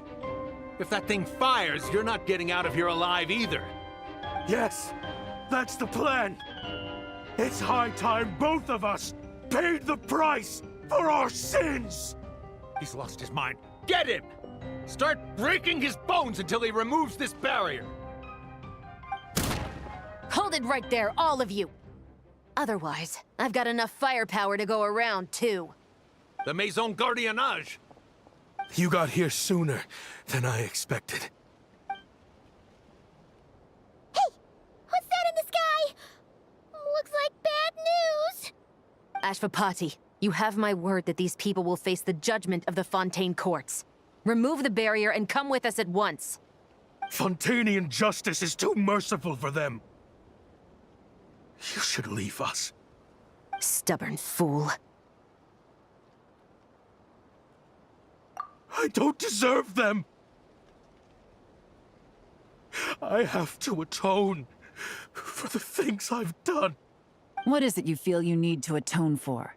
Weapons research? You're from Liyue, right? Your ancestors were the first people to master the recipe for gunpowder. And yet, they turned it into fireworks and firecrackers that even children could play with. Surely, it's choices like that which make Liyue what it is today. I hear that it's a very peaceful place to live for the most part. But me? I chose to use my research skills to create weapons of war that brought death to countless people and destroyed the only home those kids had. That's why I have to atone. Because I have blood on my hands. Sounds like you don't know as much as you think about fireworks. They might be harmless fun in this day and age, but they started out as weapons too, you know. What? That's right. Fireworks and firecrackers were originally developed for use as weapons. They needed something a little more powerful than usual for purging evil forces and scaring off wild beasts. Over time, evil spirits learned to fear the sight of flames, and the beasts retreated into the mountains. That's when people started repurposing fireworks for entertainment purposes. The peace we enjoy today isn't because we chose to make toys instead of weapons. The weapons are what secured us the peace in the first place. Only then did we have the luxury of choosing to turn them into toys instead. It's people, not weapons, that commit acts of evil. And when people are as bent on destruction as the evil forces and beasts faced by our forebears, whatever tools they have at their disposal end up as weapons. Time is running out. Please. Leave while you still can. Relax. Now that we have these guys in custody, I think we can find a way of repurposing these ballistas for the children's amusement.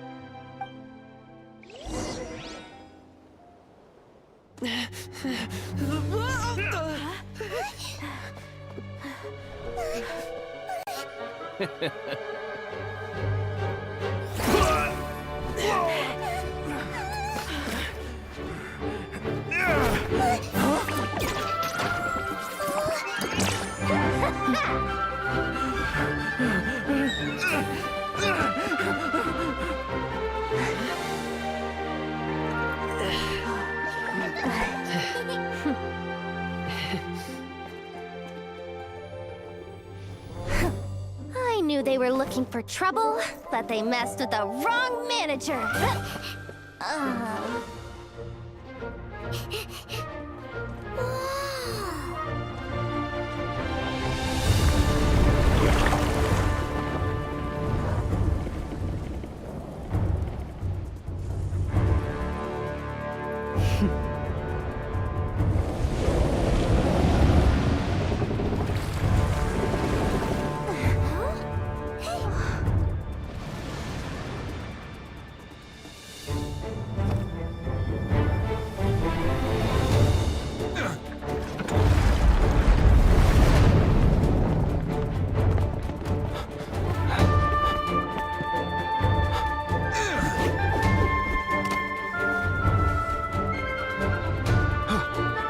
Captain, we're in position! Prepare to intersect! On my signal!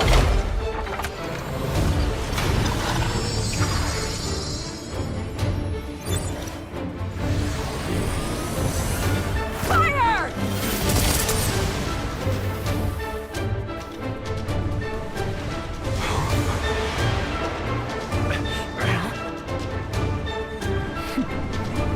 But how?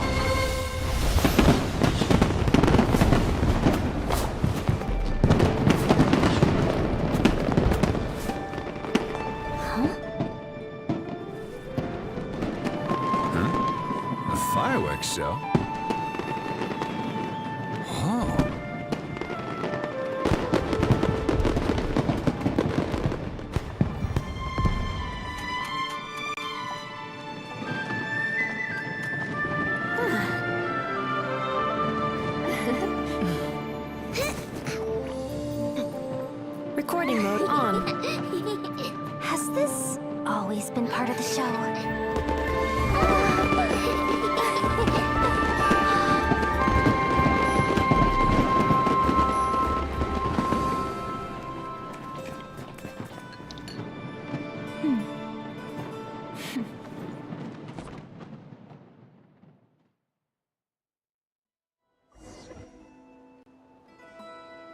No funny business! I never imagined the Guizhong ballista could be used for something so beautiful. If you'll agree to come with us and answer some questions, it would be a big help to our investigation. Of course. You'll have my full cooperation. I know I'm guilty. Just not sure of the precise crime at this point. Honestly, me neither. I'm sure a case like yours would have Fontaine's top legal experts scratching their heads. As for these arms dealers, though, I can confidently say that none of them will be getting away with this. So at least you can take some solace in that. I know. There's no sentence the court can give them that will satisfy you. But at least the trial will be a public declaration of their crimes and the punishment they will receive. The victims deserve that much. Considering the alternative was them dying in obscurity to a revenge killing with no one left behind to tell the story. This looks more like real justice to me. I guess you're right.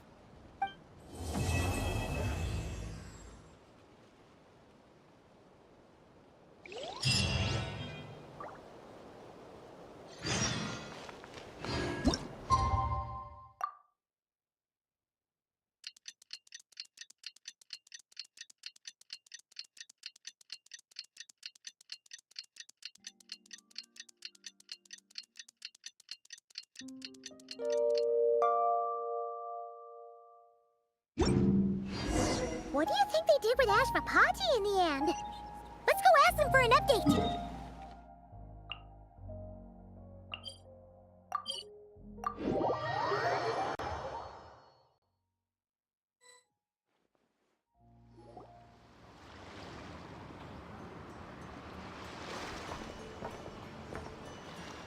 Great! Everyone's in one place! Now that we are on the other side of this incident, I suggest we put any remaining questions to rest here and now. The Voynich Guild won't be responsible for any disputes remaining after this meeting. Understood. Well, there's been no serious harm to me or any of my compatriots. And with the arms dealing operation closed down, I've achieved my strategic objective. I'm happy to let the Fontaine authorities process the culprits from here on. I appreciate your flexibility. I'll need all of them in my custody to proceed with the case files. As for you...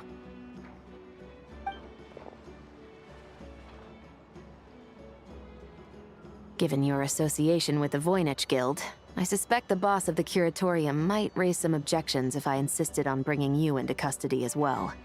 Then what do you propose, Miss Chevreuse?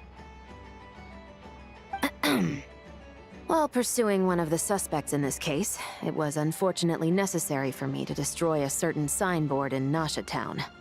Is that an official confession, officer? What I'm suggesting is that I don't file charges against Ashvapati, he stays here, and in return, you don't seek damages for the signboard. Sound fair? Deal. Huh. That went surprisingly smoothly. Paimon figured it was gonna be a whole ordeal. Uncle Ashvapati, we... They told us the whole story. Everything you've done. Even so, we still want you as our uncle. But I... If you'd been less trusting of the promises these men made to you back then, and left some weapons for your own people to defend themselves with, maybe things would have turned out differently. The way I see it, your crime wasn't the weapons research itself. It was failing to use that knowledge sensibly, to protect the ones you cared about. Yeah. You're absolutely right. Well then, what are you waiting for? The chance to atone for real is staring you right in the face. Children, from now on, I will protect you with my life. Traveler, Yelan. On behalf of the Fontaine authorities, it has been a pleasure working with you both. I wish you all the best. I have plenty of other business to attend to, so it's probably about time I got going as well. See ya. Looks like you're a free man. I guess, but even if they won't arrest me, I still have a lot to answer for. I joined the Voynich Guild with my own agenda and nearly ruined their reputation. Are you really gonna let me get away with that? After you joined us, it didn't take me long to find out that you'd lied about nearly everything. Everything except your desert origins. That turned out to be true. I actually consider the desert my home too, so I was interested to learn who the real Ashvapati was. Thanks to the Traveler, I now know the full story. And my, what a story it is. Granted, the final chapter caused us a fair amount of trouble. But hey, sometimes that's the price you pay for a good ending. Are you serious? I mean, obviously I can't let you stay in the guild. Not after all the rules you broke. I completely understand. I'd recommend that you take these kids back to the desert. Why? The desert has been plagued by seemingly endless conflict since as far back as I can remember. But your story offers a glimpse of a different way of life. Maybe there really is hope for peace in the desert. The Sumeru of today is a different world than what it once was. With Lesser Lord Kusanali at the helm, who knows where the possibilities end? Maybe you could rebuild the home these kids once knew. I'm flattered, really. But that was a lifetime ago. I'm sure the sandstorms will have buried any last trace of that oasis by now. Sure, we could put up a few tents and call it a settlement. But what then? It would be a brutally harsh existence. There's no way around it. Where there's Mora, there's always a way. Hello, my dear customer. Why don't you discuss your needs with me? If you can dream it, you can buy it. So Mora is the answer, huh? All right. Say I wanted to buy a hometown for these children. You telling me I can buy that from you? Don't take her so literally. She's just doing her sales pitch. Sure can. Huh? Ta-da! I present to you one magical gemstone created by none other than the renowned mage Alice herself. Simply plant it in the ground and a spring will instantly start growing. Before long, you'll have yourself a fully fledged oasis. And the best part is, it's designed to work flawlessly, even in the most arid and sandiest of deserts. What the? Huh. Looks genuine to me. Goodness. They always say you can find everything at the Nodcry Trade Expo. Turns out it's more than just marketing hyperbole. Still, surely a treasure like this must cost the world. As much as I'd love to buy it, I don't think I'm the kind of clientele you're looking for. Actually, this could be your lucky day. The mage who tasked me with selling this insisted on setting the price herself, and she priced it as whatever keeps the kids happy. Needless to say, I could have found far more lucrative options. But alas, none of them would be worth breaking a promise to a mage over. Whatever keeps the kids happy? So what is that in Mora? Good question. I got it! How about I charge you whatever you three kids earned at the expo? Then you can say you bought back your hometown through nothing but your own hard work. I think that would keep the kids very happy indeed. Wouldn't you agree? Deal!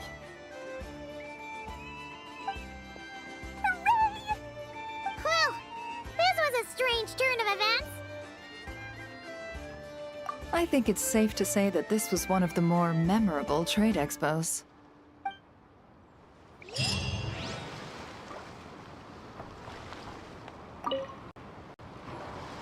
Uh-oh. It's Lord Songima Bay! Oh, I wonder what we're in for this time. Well, hello! Is that the Traveler and our dearest Miss Expo manager, Jahoda? You're in luck. I'm offering a whole host of Expo-exclusive discounts. Don't miss out. Paimon's not remotely surprised to see Dory here. This event's practically made for her. Yeah, she attends religiously every year. And she's always the seller who we get the highest number of complaints about. Complaints?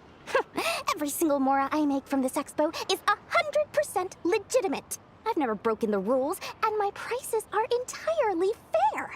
If people regret their purchases and want to grumble about it behind my back, that's not my problem. Paimon can hazard a guess as to why people might be complaining. I know. And every dispute ends in your favor after you've peppered the buyer with 1,000,001 reasons why you're not in the wrong. It's just... Could you maybe not find a way to send every single one of your customers complaining to me this time? I'm begging you, Lord Songema Bay, for me, please. How about this? A special opening sale just for Miss Jahoda. 50% off! In other words, I'll do my very best to keep the number of complaints down to no more than half of my customers. Sound good? Jeez, what a bargain! Works for me, I guess.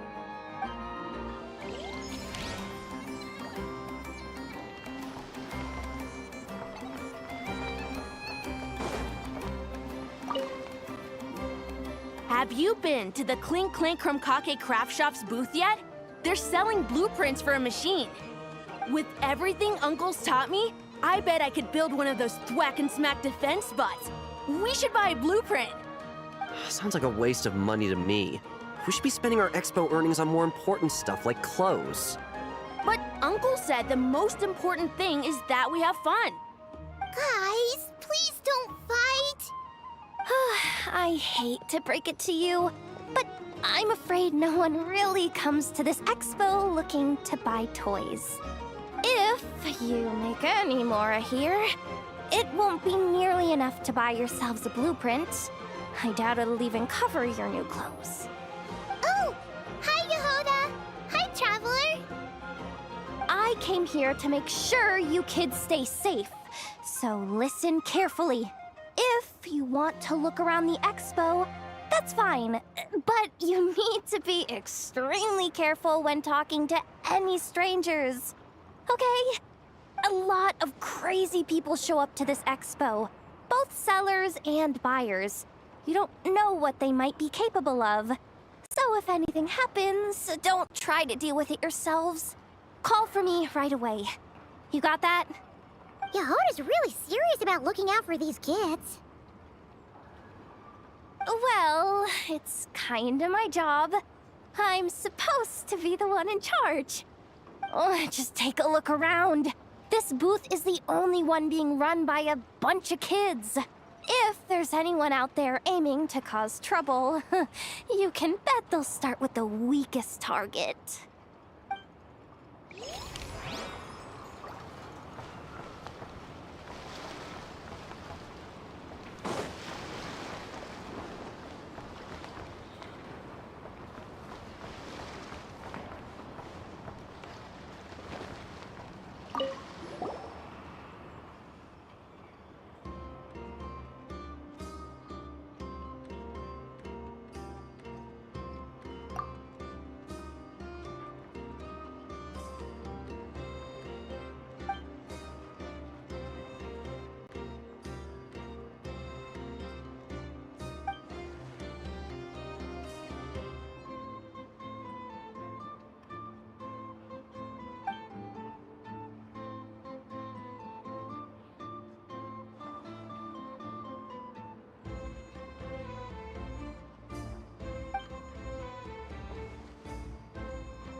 It's her! The boss of the Spina di Rosula! Huh?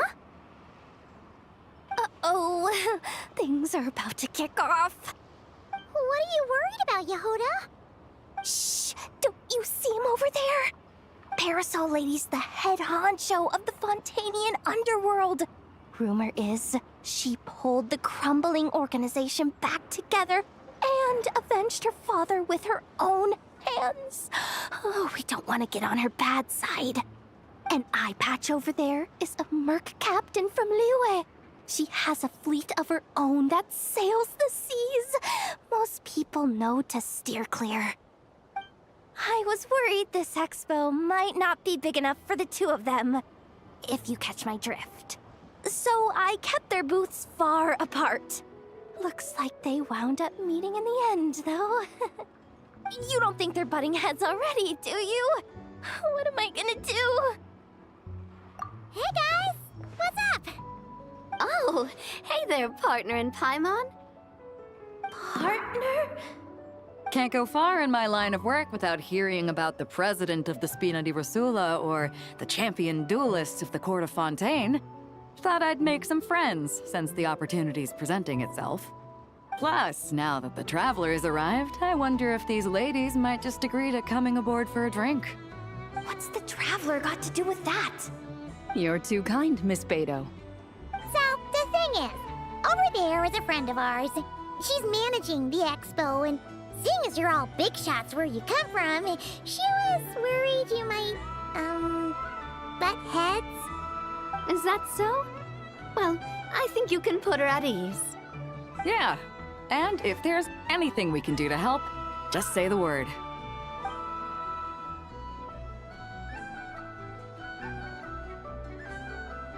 Well, there you have it. Nothing to worry about. These people are your friends. How is that even possible?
If you want to drum up some business, all all you gotta do is holler, and everyone on the first floor will be able to see you. Also, you have to come this way to get to the second floor, which pretty much guarantees that everyone attending the expo will notice you guys at some point. Not bad, huh? Thanks to the spot I saved you, you guys will be drowning in business before you know it. Your point being? Cross-referencing Jahoda's current facial expression against database. Confirmed. Analysis suggests that Jahoda hopes we will return the favor. You bet I do. At least Robo-Girl gets it. Okay, how do we do that? Generating proposal.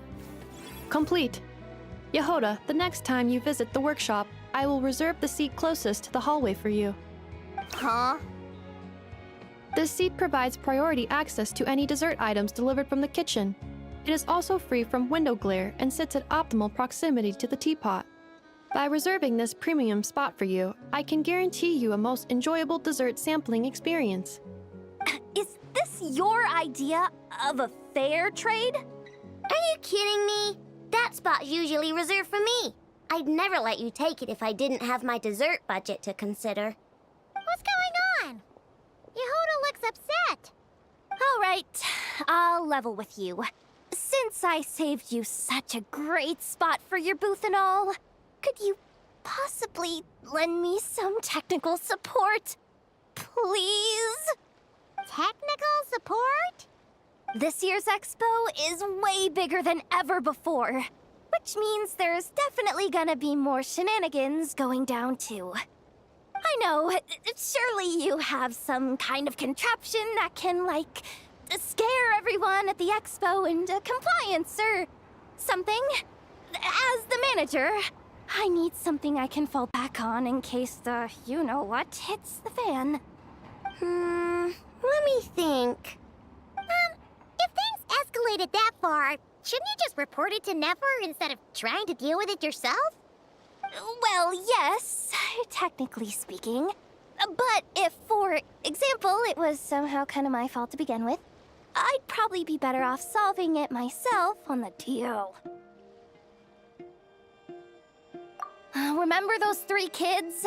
Well, that punk who was harassing them wasn't just some random nobody. He was just the one that got picked to stir things up. There's a whole bunch of people here who aren't happy with the booth situation. Now, obviously, they don't have the guts to pick a fight with the Voynich Guild directly, but apparently, they at least have the guts to harass 3 kids outside the confines of the expo. The problem is, I'm not really supposed to get involved with anything that isn't strictly to do with the expo, so the whole thing would kind of be hard to explain to Neff. Not that I regret what I did, but jeez, Jahoda, you sure know how to make life harder for yourself. Okay, yeah. Sounds like we need to be smart about this. Fine. Just this once, I guess I can lend you the Clink Clank Crisis Control Switch. Agreed. This option meets Jahoda's requirement for an expo-wide intimidation strategy. A Clink Clank Crisis Control Switch. What's that? This little guy right here. I made it recently after getting myself into a really sticky situation. To activate the switch, you just need to give him 3 taps on the head. If you do that, there's pretty much nothing in Nodcry that you won't be able to handle. Really? So what actually happens when you activate it? You'll find out if it comes to it, but I'm only letting you use it once, so you better save it for when you really need it. Okay, cool. I'll take your word for it.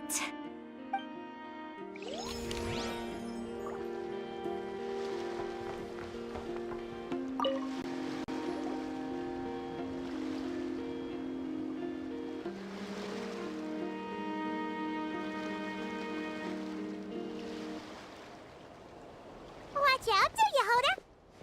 Just keeping an eye on things. Looking out for any problems that might need me to step in. Hey, you 3! What are you doing here? There should be at least one of you manning the booth at all times. Accessing booth operation logs. Analyzing. Neb left to try and buy a new blueprint. Ati soon followed to try and stop him. Finally, Rhea came to mediate between them. I keep telling you, we don't have that much Mora to spare! I just wanted to have a look. What's wrong with that? Guys, seriously, stop fighting! Here's the thing, Neb. Even if you could afford to buy a blueprint, I'm afraid I couldn't allow it. I know you like building stuff, but these designs aren't for toys like the kind you're used to. They're for weapons, which are very complicated to build and extremely dangerous. That's a load of baloney, dumpster diver. My designs are toys too, actually. Huh? You build a machine that can blast monsters into the sky, and in your mind, that's a toy? I mean, at the end of the day, is there really that much difference between weapons and toys anyway? Not where Knuckle Duckle's concerned. That's for sure. Ugh, that's not the point. Anyway, you there with the brown hair, you want a blueprint? Yeah! I want to make some thwack and smack defense bots too. I also have some design ideas of my own. And with your bots as the basis, maybe I'll be able to try them out for real. I get it. Your head's so full of ideas you want to bring to life that you can hardly sleep at night. You try eating some snacks to take your mind off things, but it doesn't seem to help anymore. Exactly! But what can I do? I'll never be able to afford one of your blueprints. Well, you must have blueprints for the toys you've made too, right? Let's trade! One of your toys for one of mine. Really? Thank you so much, ma'am! Is it ma'am, or...? It's Boss. Boss of the Clink Clank Krumkake Craft Shop.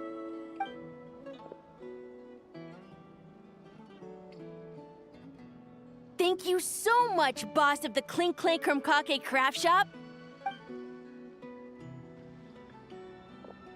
Huh. That was very thoughtful. Who are you, and what have you done with Aino? What's that supposed to mean? I'm a boss, aren't I? A lot of people depend on me. Looking out for them is a big part of the job. Did that really just happen? For a moment there, Aino stopped being a little kid and acted like a full-on grown-up. A grown-up who's shorter than the kid she was looking out for, but still. Previous records indicate that Aino has a 94% chance of adopting such behaviors when encountering a child in a similar situation to herself.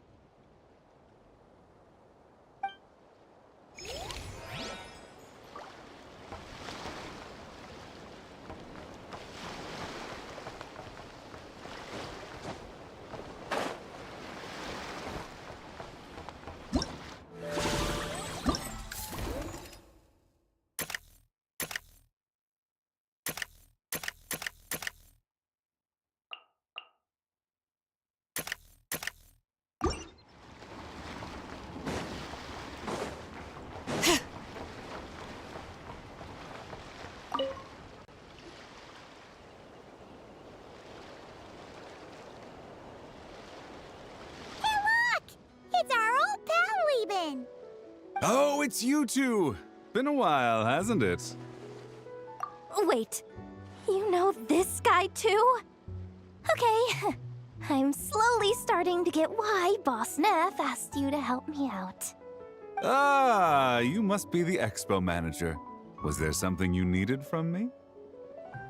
Nope, just checking in. You're just selling a few ordinary items, is that right? That's right. Okay. I mean, we've got people selling toys this year, so why not? You seem confused. In the right environment, ordinary items don't have to fetch an ordinary price, you know? I'm sure I'll meet someone at this trade expo who recognizes their hidden value. Cool. Well, you do you. I'm certainly not gonna stop you. What about you, friend? Care to do some business? Well, to be honest, I spent most of the ones in my inventory to purchase this batch of goods. The ones you see here are just for decoration.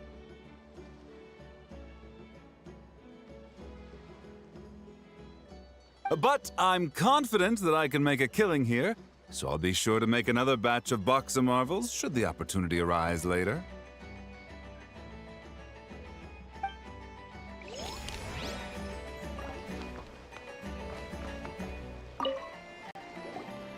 Sir, we don't forbid exhibitors from offering drink samples, but I need to make sure you understand what you're getting into.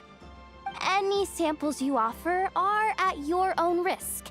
If anything goes wrong, like if a customer has a bad reaction to one of your products, the expo can't take any responsibility. Rest assured, ma'am, what you see here is 100% pure Mondstadt vintage. Straight from the Dawn Winery's cellars, actually. Really? Wow-wee! You don't often find Mondstadt wine this far away from home. Ah, you're telling me. If you try to ship this stuff through the proper channels, all the taxes and tariffs would send the prices skyrocketing. But that's where my connections come in. With me, you get Mondstadt wine at Mondstadt prices. Cool! What kind of connections? Hey! You can't go around asking people questions like that!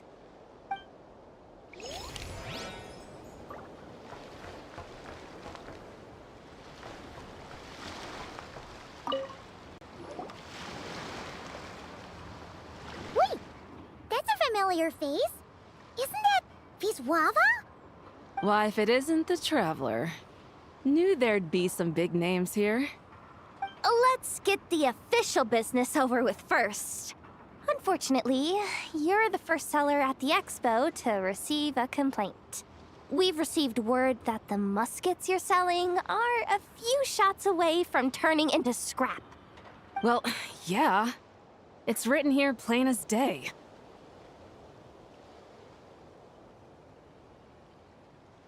Muskets for sale. Condition extremely poor. The internal grooves have been worn away and the ammo might be damp. Best practice is to pray that it doesn't explode before each use.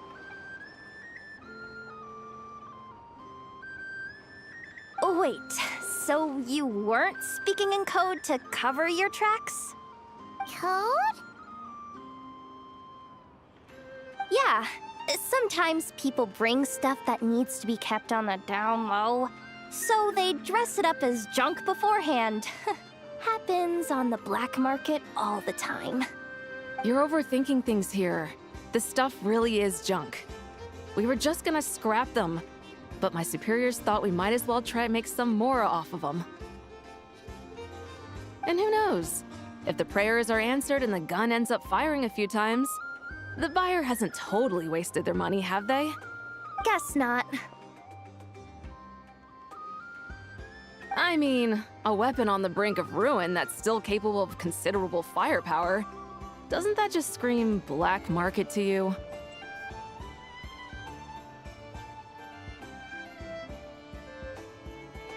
Yeah, but who would buy something like this? Maybe collectors who don't care if it works, and desperados who don't care if it explodes. Fair enough.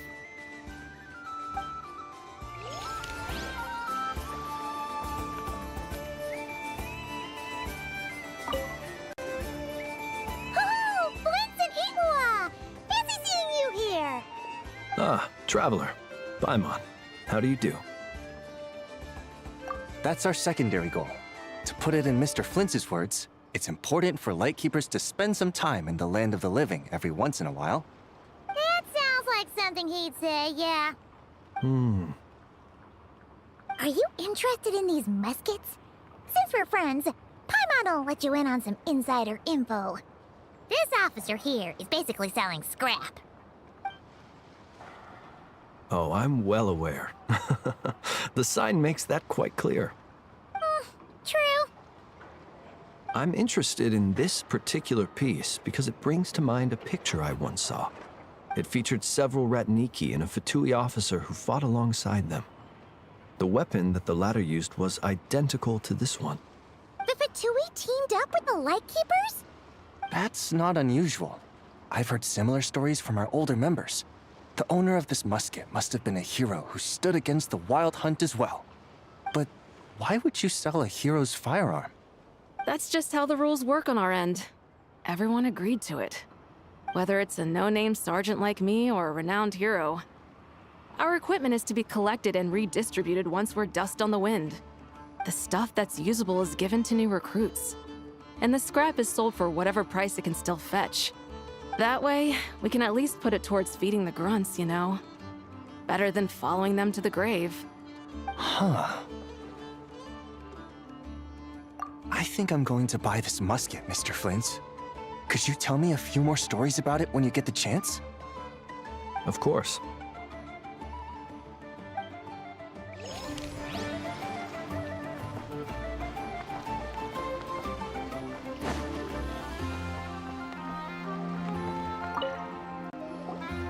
Welcome to the Treasure Hoarder booth. The treasure hoarders have a booth? Yep, every year. This is the largest legal black market in all of Teyvat. The stuff they dig up is perfect for a place like this. But can one person really represent their entire organization? No way. Treasure Hoarder is just a catch-all title. Their internal structure is crazy complicated. The thing is, the members who'd apply to set up the exhibits used to give themselves ever more highfalutin titles. You know, to boost Spire confidence. Over time, it became an unwritten rule that each expo can only have one treasure hoarder booth. The different factions usually duke it out beforehand for the right to take part. To be honest, I see myself as a member of the Fruity Order first, and a treasure hoarder second. What? Have you been living under a rock? Ugh, never mind. You'll hear all about our heroic deeds soon enough. The Fruity Order's a familiar name around here, at least. They've been winning the Treasure Hoarder Expo rights for a few years now. Although, this guy's a new face.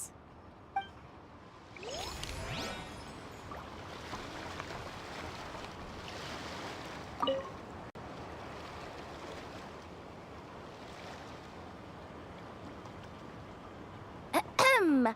So what's the situation in need of mediation?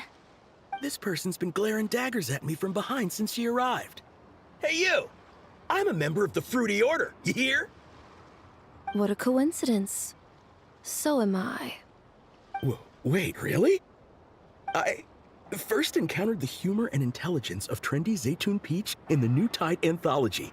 Then I heard the legend of intrepid Valberry while I was in the Fortress of Meripede.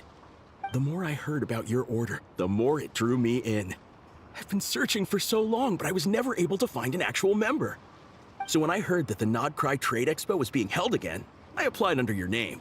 And now, I finally get to meet you. It's those idiots. Stirring up trouble again, huh? So what I'm getting is that this guy's an imposter?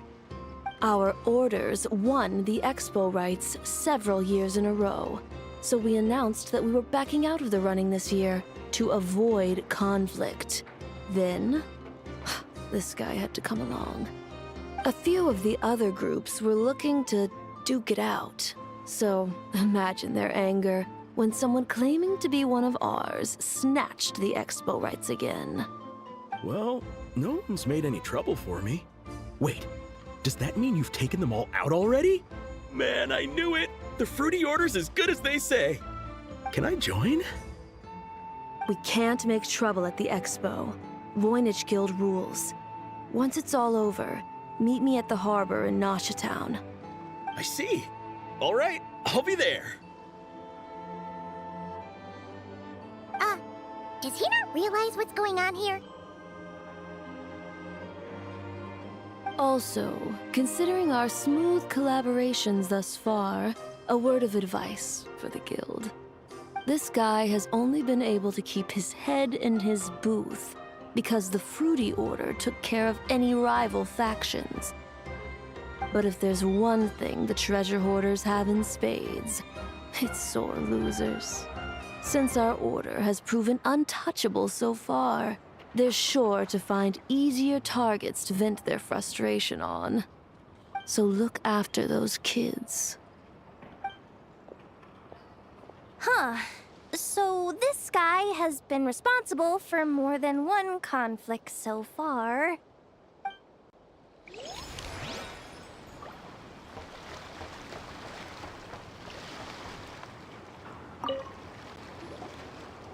This exhibitor's demands are ridiculous. What's wrong? This exhibitor is apparently selling some rare Natlanese artifacts. And he's making some extremely unrealistic demands about how he wants them stored. I know the contract says that we're responsible for storage, but I'm sorry. It's unreasonable to expect us to meet these requirements. Unreasonable? These are rare and very fragile historical relics we're talking about. You can't just throw them into a warehouse, okay? They have to be handled with care. Tumaini? Yep, that's Tumaini, all right. So, what exactly do you need? Well, I suppose I can use the assigned warehouse if I really have to. Just don't tell Granny Eatsley about this, please. Whatever Tumaini means, it seems like it carries even more weight than name-dropping Boss Neff.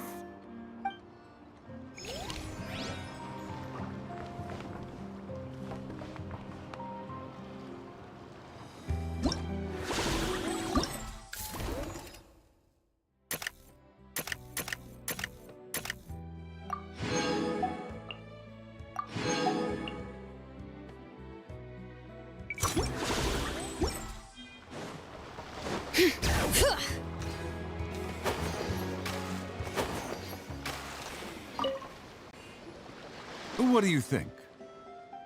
Not bad. Tastes just like back in Mondstadt. Varka? You're here for the expo too? Oh, hey, traveler, Paimon. I was only planning to take a look around. Wasn't expecting this pleasant surprise. Out in this part of the world, even a homegrown Mondstadt apple is a rare treat. Yes, and on that note, I should advise you that the prices are quite different from what you'll be used to back home. Not a problem. It's a price worth paying for a taste of home. I'll take the whole batch and send someone to collect them later. The whole batch? Huh. Looks like you've already made your money back, huh, Lieben?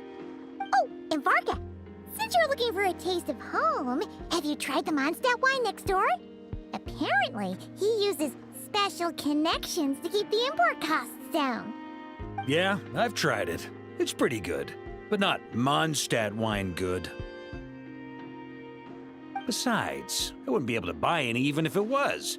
We can't have the Grand Master of the Knights of Favonius going around supporting smugglers, can we? Oh, that's true. You're not gonna reprimand him though, are you? Don't worry, I know it's Nefer's rules here. Not out to make life difficult for you. If you find yourself at a loose end, come visit our base sometime. I'm gonna get the Knights to make some cider out of these apples.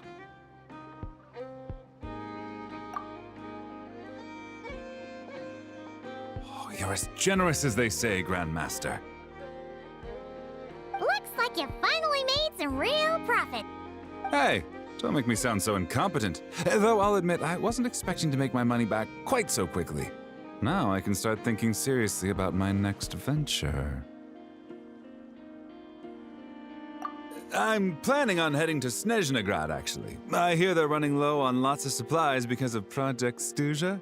That's a business opportunity if I've ever seen one. With any luck, maybe I'll have the pleasure of seeing you there. Well, good luck out there. Hope you strike it rich.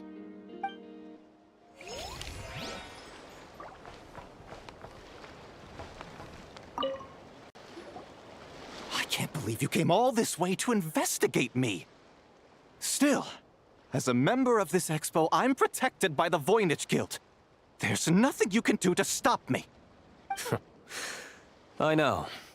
That's why I'll be taking this up with them directly. It's been a while. What brings you here this time? Are you representing the Dawn Winery, or are you here as Owl? Take your pick. Even Owl would take issue with people smuggling the winery's products. I understand, but please be assured that I would never pit the rules of the Voynich Guild against the interests of the Dawn Winery. Our long-standing collaboration is far too valuable to me for that. No faction exists in Nodcry that can impose their will on everyone else. The rules we have now are a result of the tug-of-war between them all. In any case, I only allowed this gentleman to sell his so-called Dawn Winery vintage here because I'm confident that it poses no threat to our collaboration.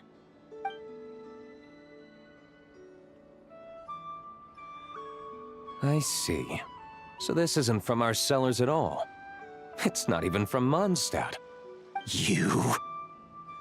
I'm guessing you learned a few of our winemaking techniques, then brewed your own liquor using local ingredients from Nodcry. Imitations like these are no threat to our business. Oh, just you watch. One day, my wine will leave the Dawn Winery in the dust! I'll grant that your wine is a perfectly palatable product, but the fact that you didn't dare to sell it without attaching our name to it speaks volumes. That alone tells me that I'll never need to worry about any serious competition from you. Leaving so soon? Can't I persuade you to come to the Curatorium of Secrets for some tea with me and your two old friends? Hey there! It sounded like you were discussing some pretty serious business, so Paimon didn't want to interrupt. I'm afraid I'll have to decline. That's a shame. Next time you're back in Mondstadt, pay a visit to the Angel's Share. At least there, I can offer you a genuine Dawn Winery vintage.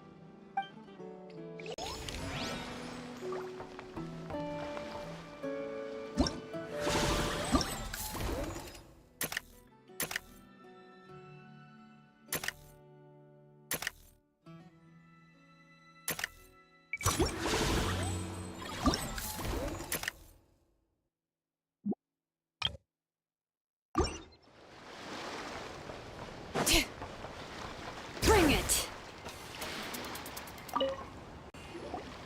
See, Lolly, I've been told that the merchants here are all protected by the organizers. I'm afraid confronting him myself will be more trouble than it's worth. Do I have to do everything myself? Oh, please! Granny Eatsley, have mercy! Chaska! Say, Lolly! What are you, It's a long story. Basically, a few members of the Flower Feather clan brought word from Nodcry that someone was selling Wyob fragments at this expo. Pretty serious stuff. So I brought Seat Lolly here to get to the bottom of it, and hopefully keep things under control. Oh. Okay, well, as it turns out, we've been tasked with mediating any disputes like this. Are you intending to try and stop me? Look, I'm not trying to be difficult, but you don't need me to tell you that our Wyob are not for sale. Wait a second.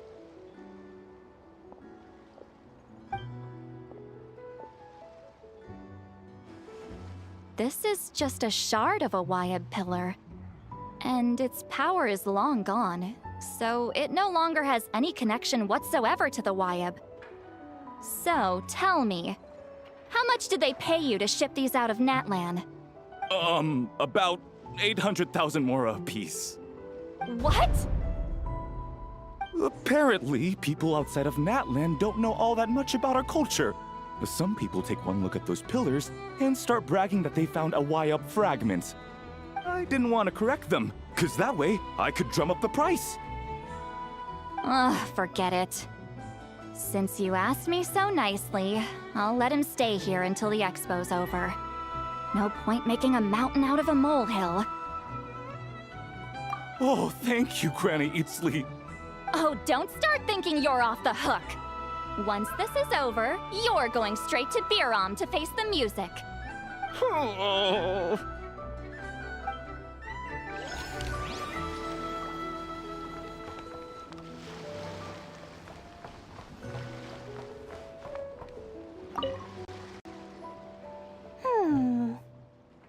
Hey, it's Alice and Nicole! Why, hello, Traveler and Paimon. Oh, quite the opposite. I'm her supplier. Nicole came up with a delightful new pricing method recently, which I've asked dear Dory to try out. We're here today to see how it's all going. What sort of pricing method is that? Curious? Well, allow me to explain.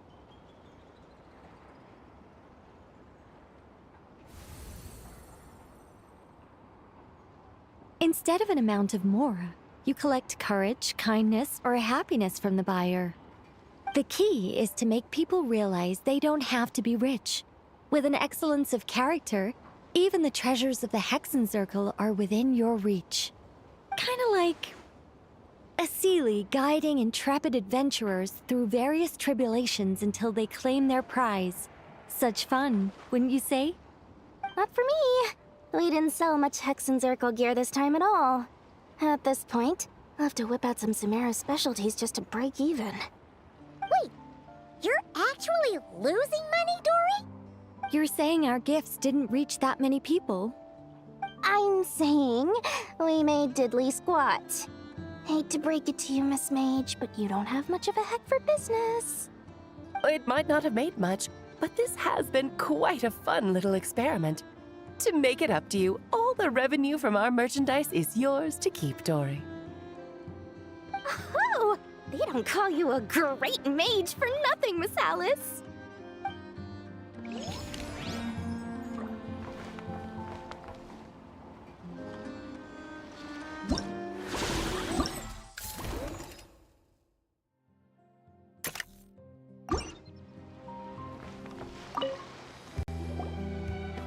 It's almost time for the expo to end.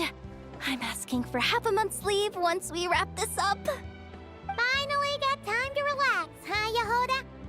Yeah, thanks to you. Oh, things are pretty calm right now.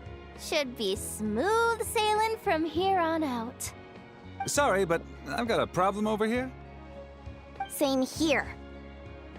Jahoda, you just jinxed it. Someone made off with a batch of my goods using the goods first, pay later method. I thought the guild was the guarantor, but then I went to redeem my money and no dice. The same thing happened to me. Goods first, pay later? That convenience is for exhibitors only. It works because their goods stored in the warehouse can be used as collateral.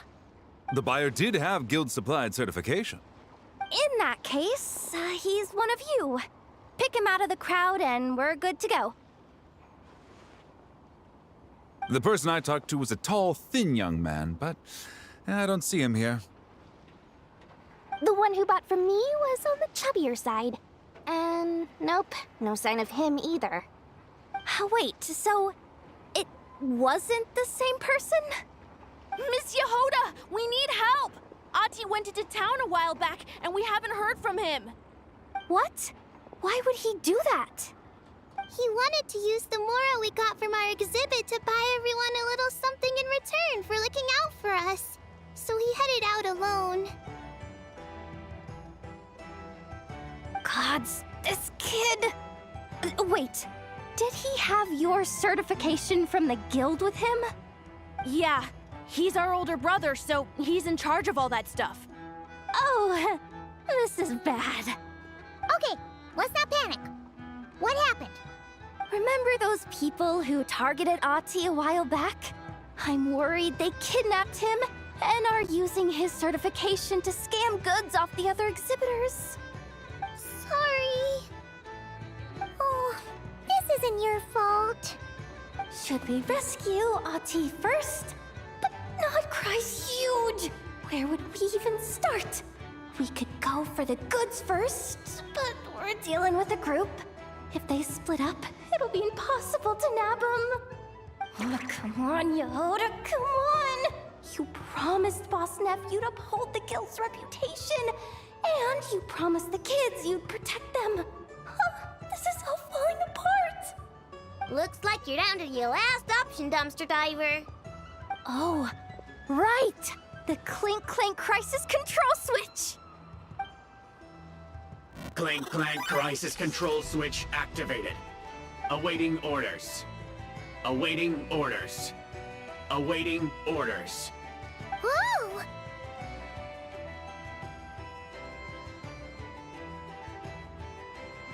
Activating the switch gives you temporary control over all the robots in Notcry. If you wanted, you could turn this whole place upside down. But it won't last long, so think about what you want to do first. In that case, let's get the stolen goods back first.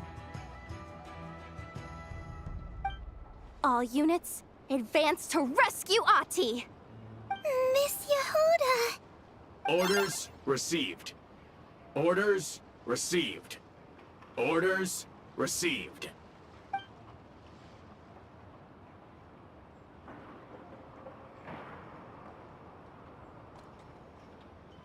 Ahti! You're all right! Sorry. I made you all worry. If anyone should be apologizing, it's those awful people who took you. You just wanted to repay everyone's kindness.